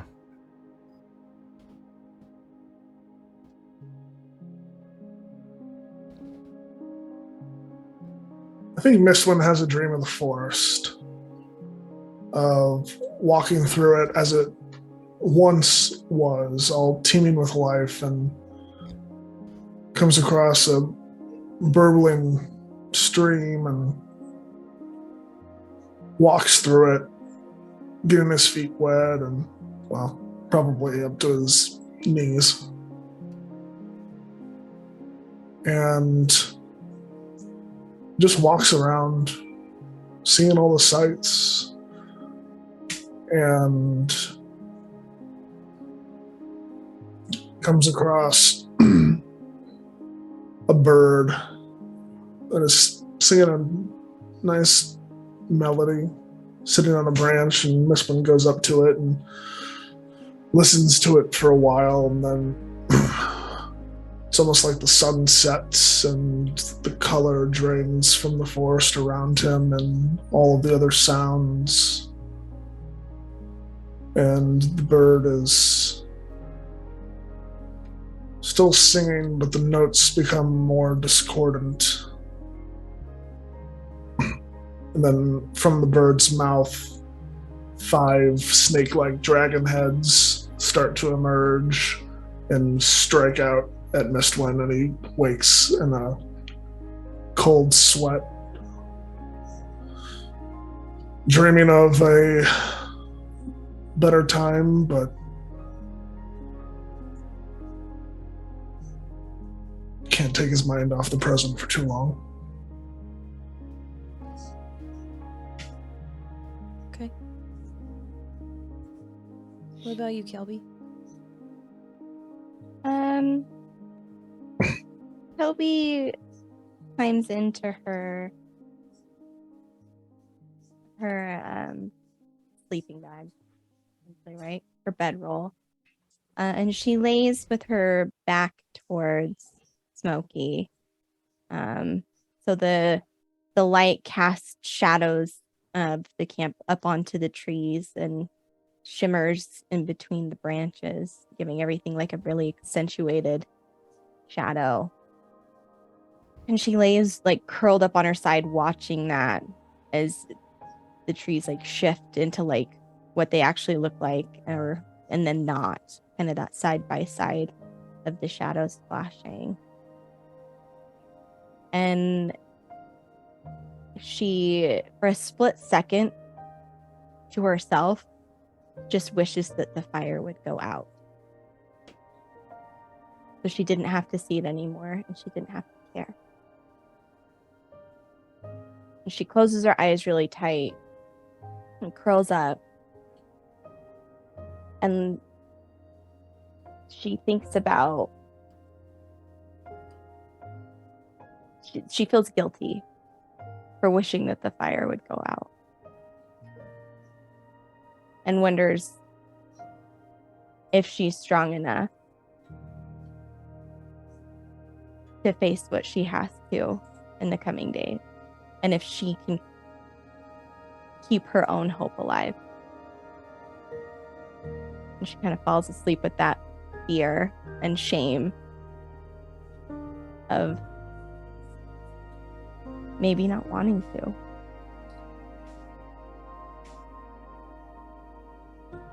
This is very good. Now,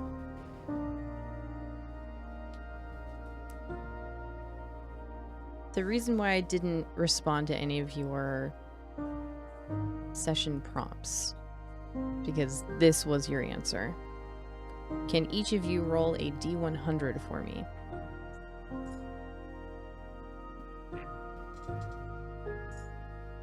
What if the prompt didn't exactly apply and so I didn't give an answer? You can still roll. Okay.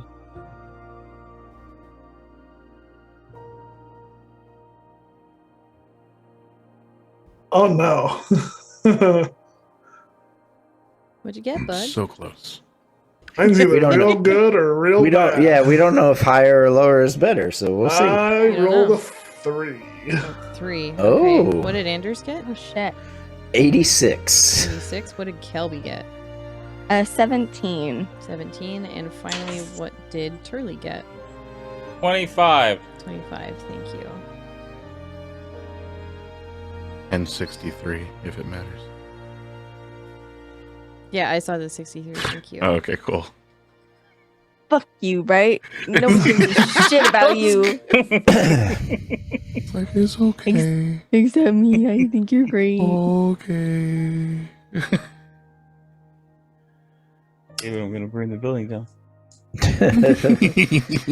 Set fire to the building. Uh-oh. It's fine. I'll just go sit over The here. GM is rolling dice. Oh no. A man-eating plant. Yeah, exactly. Ow, my body. God damn it. So many regrets. It makes me so happy. Oh, God. Okay. Well, hang on. Let's see.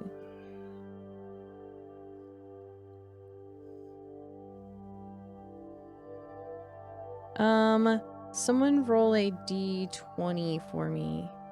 Got you, fam. Bamzoo.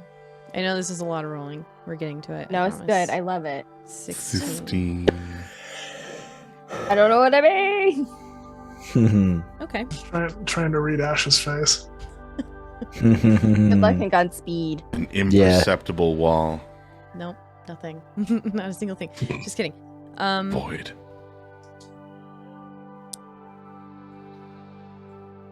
You all have your respective dreams, but you each have the same general feeling whenever you wake up the next morning.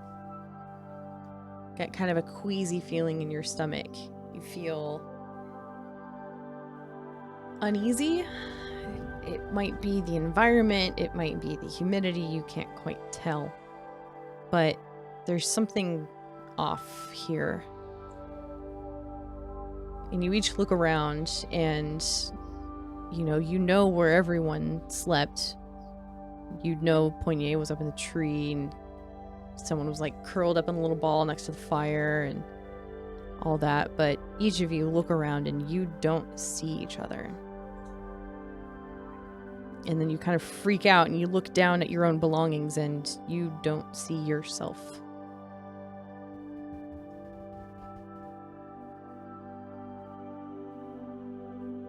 No. You hear each other.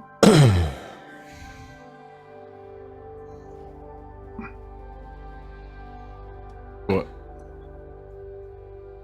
Miss Wynn, is that you? Aye. It's me. What? What's happening? What fuckery did you guys do? Poignet, I swear to God, if this is the start of this fucking, I will. So help me God, cut you down from that tree. Am I experiencing the same thing? Like, can I not see my own Correct. hands? Everyone Okay. is having the exact same effect right now. I said not till we woke up. Also, some things are happening up here that I cannot explain. Pointy starts untying himself from the branch. Yeah, I try to move. Okay, you can move. Oh, okay.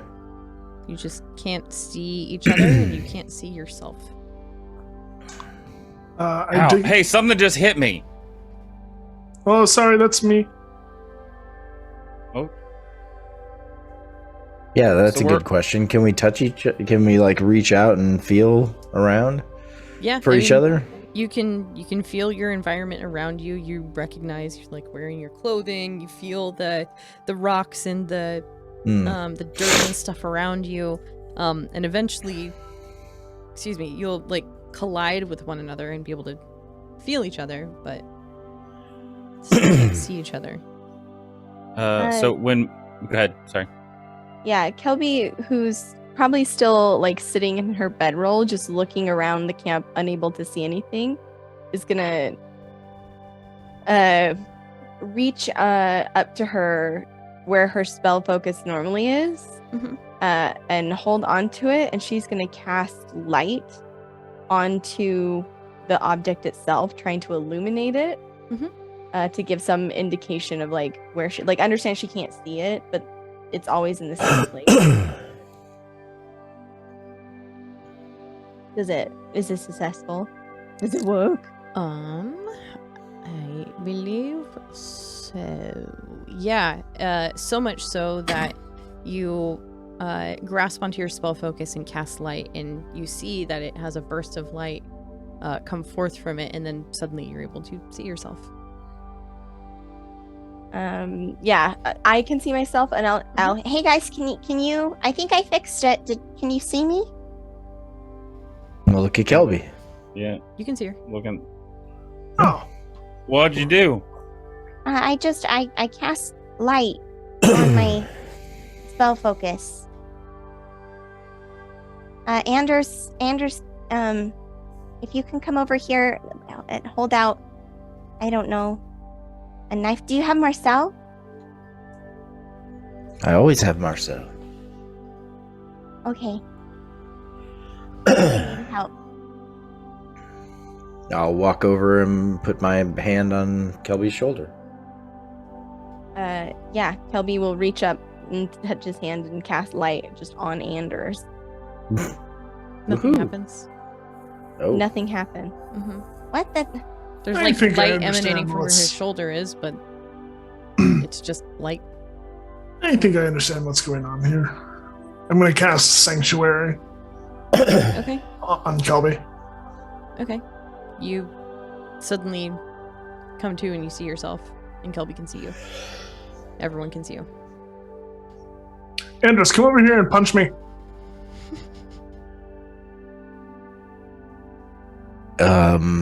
Just do it. It's fine. Okay. 21. Yeah, that hits. You get your sneak attack because you're invisible. My God. So let's play this out. 7 points of damage. I'll just heal it So- back. Sorry. I'm sure I heard the smack, and I would say, don't you normally hit more than once? I mean, if I choose to, yes. And you're not going to take this opportunity?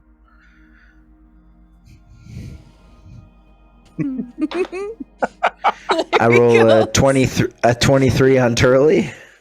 Oh, god damn. Yeah, that hits. That's 10 points of damage. God. I'm still weak as shit. Can anyone see me? yes, you can see yourself, and everyone can see you. Okay. Well, that worked. Well, at the risk of maybe stating the obvious, I think we were just invisible. Which, now that I'm thinking about it, might have come in handy. Oh well. But it is more important, how were we invisible? Well, clearly, 5 wizards came here in the dead of night and cast invisibility on us. And then we woke up. Benevolent traveling wizards. Got it. Yes. While they're talking about that, Kelby's gonna I would like to look around the camp and try to look and see if like there's signs of anybody entering the camp or like I don't know, anything left behind. Sure. Pardon me. You can make a investigation check if you would like. I would like to check my belongings and see if anything's missing. Sure. Yeah, go for it. I rolled a 12. It's not great. 12. It doesn't immediately look like there's any sign of anyone having come to this camp in the middle of the night. You do, however, notice that the plant life has very slightly crept in a little bit. Anders, did you want to look through your stuff? Yeah, I rolled a 23. Nothing's missing. Good. Well, it wasn't thieving wizards, we know that. Well, that's good. The forest is growing faster. Turley, Pointy, are you gonna stay invisible? Or like live your best life or whatever?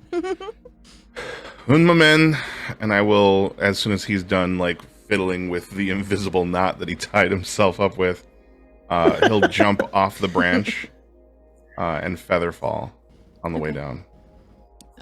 You see like a shimmer of like fire appear behind you as you do your cool feather fall thing, because cool tiefling shit. It's basically the Mary Poppins of tieflings as he feather falls down, and you can all see him and you can see yourself.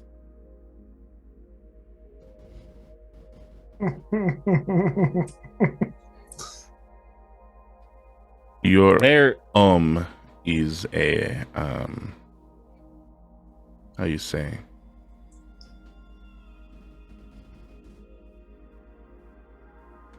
Wildumer. I don't know what that means, and this hasn't been my home for a really long time. So.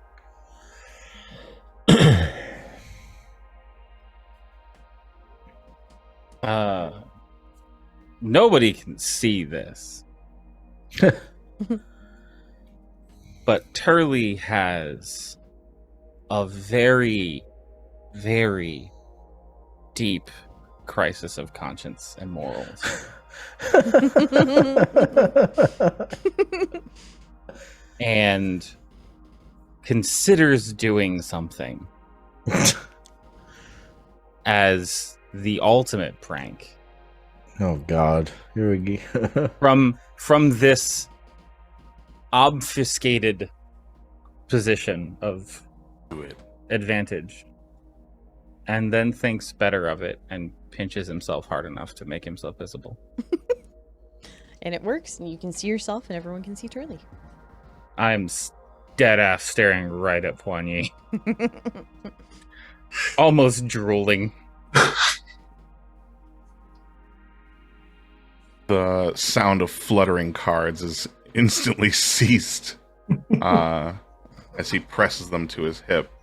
You see his hands kind of like collecting these black satin cards as he like locks eyes on you when you immediately appear, and he just kind of like holds them down like he's muting a cymbal crash.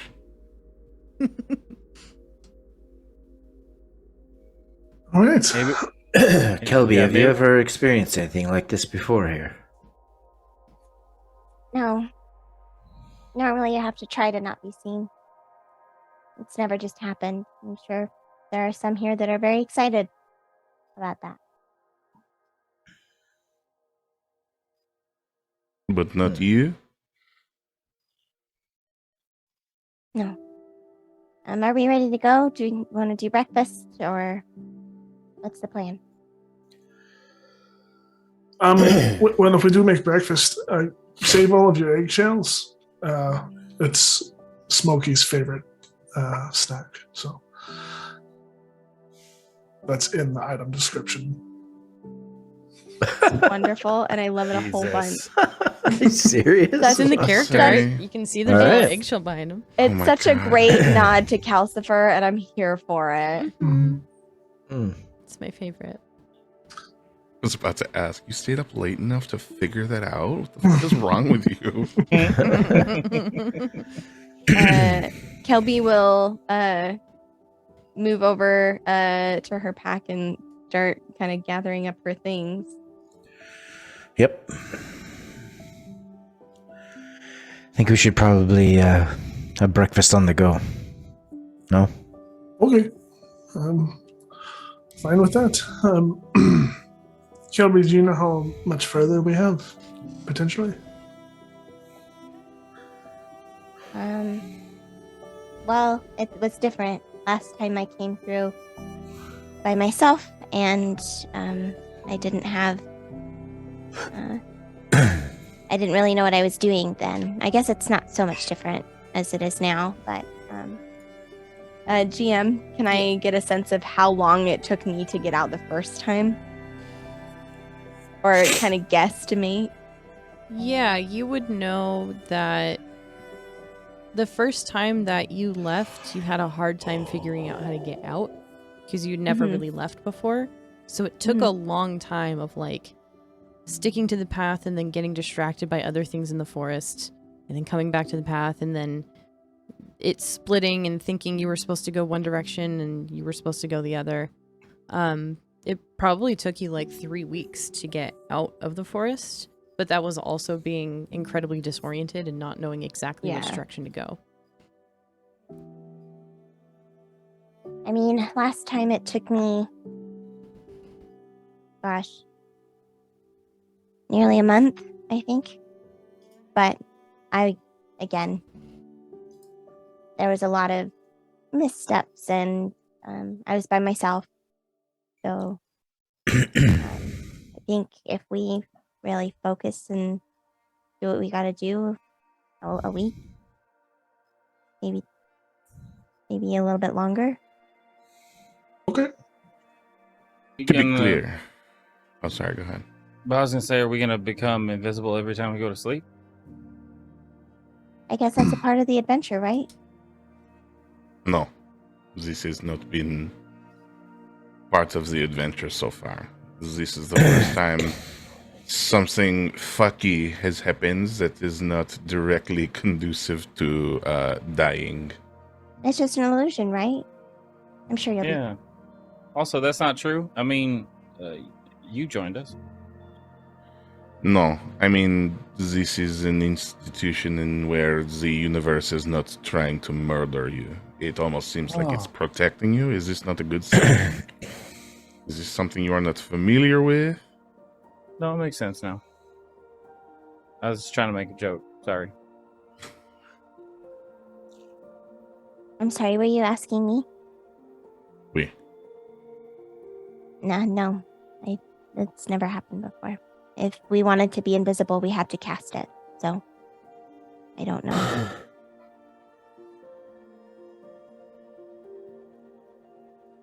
All right. Well, we will find out in the morning, and tomorrow morning. Hopefully it will be something as benevolent and not something more dire. Well, I guess the faster we go, let's get on the road. Yes.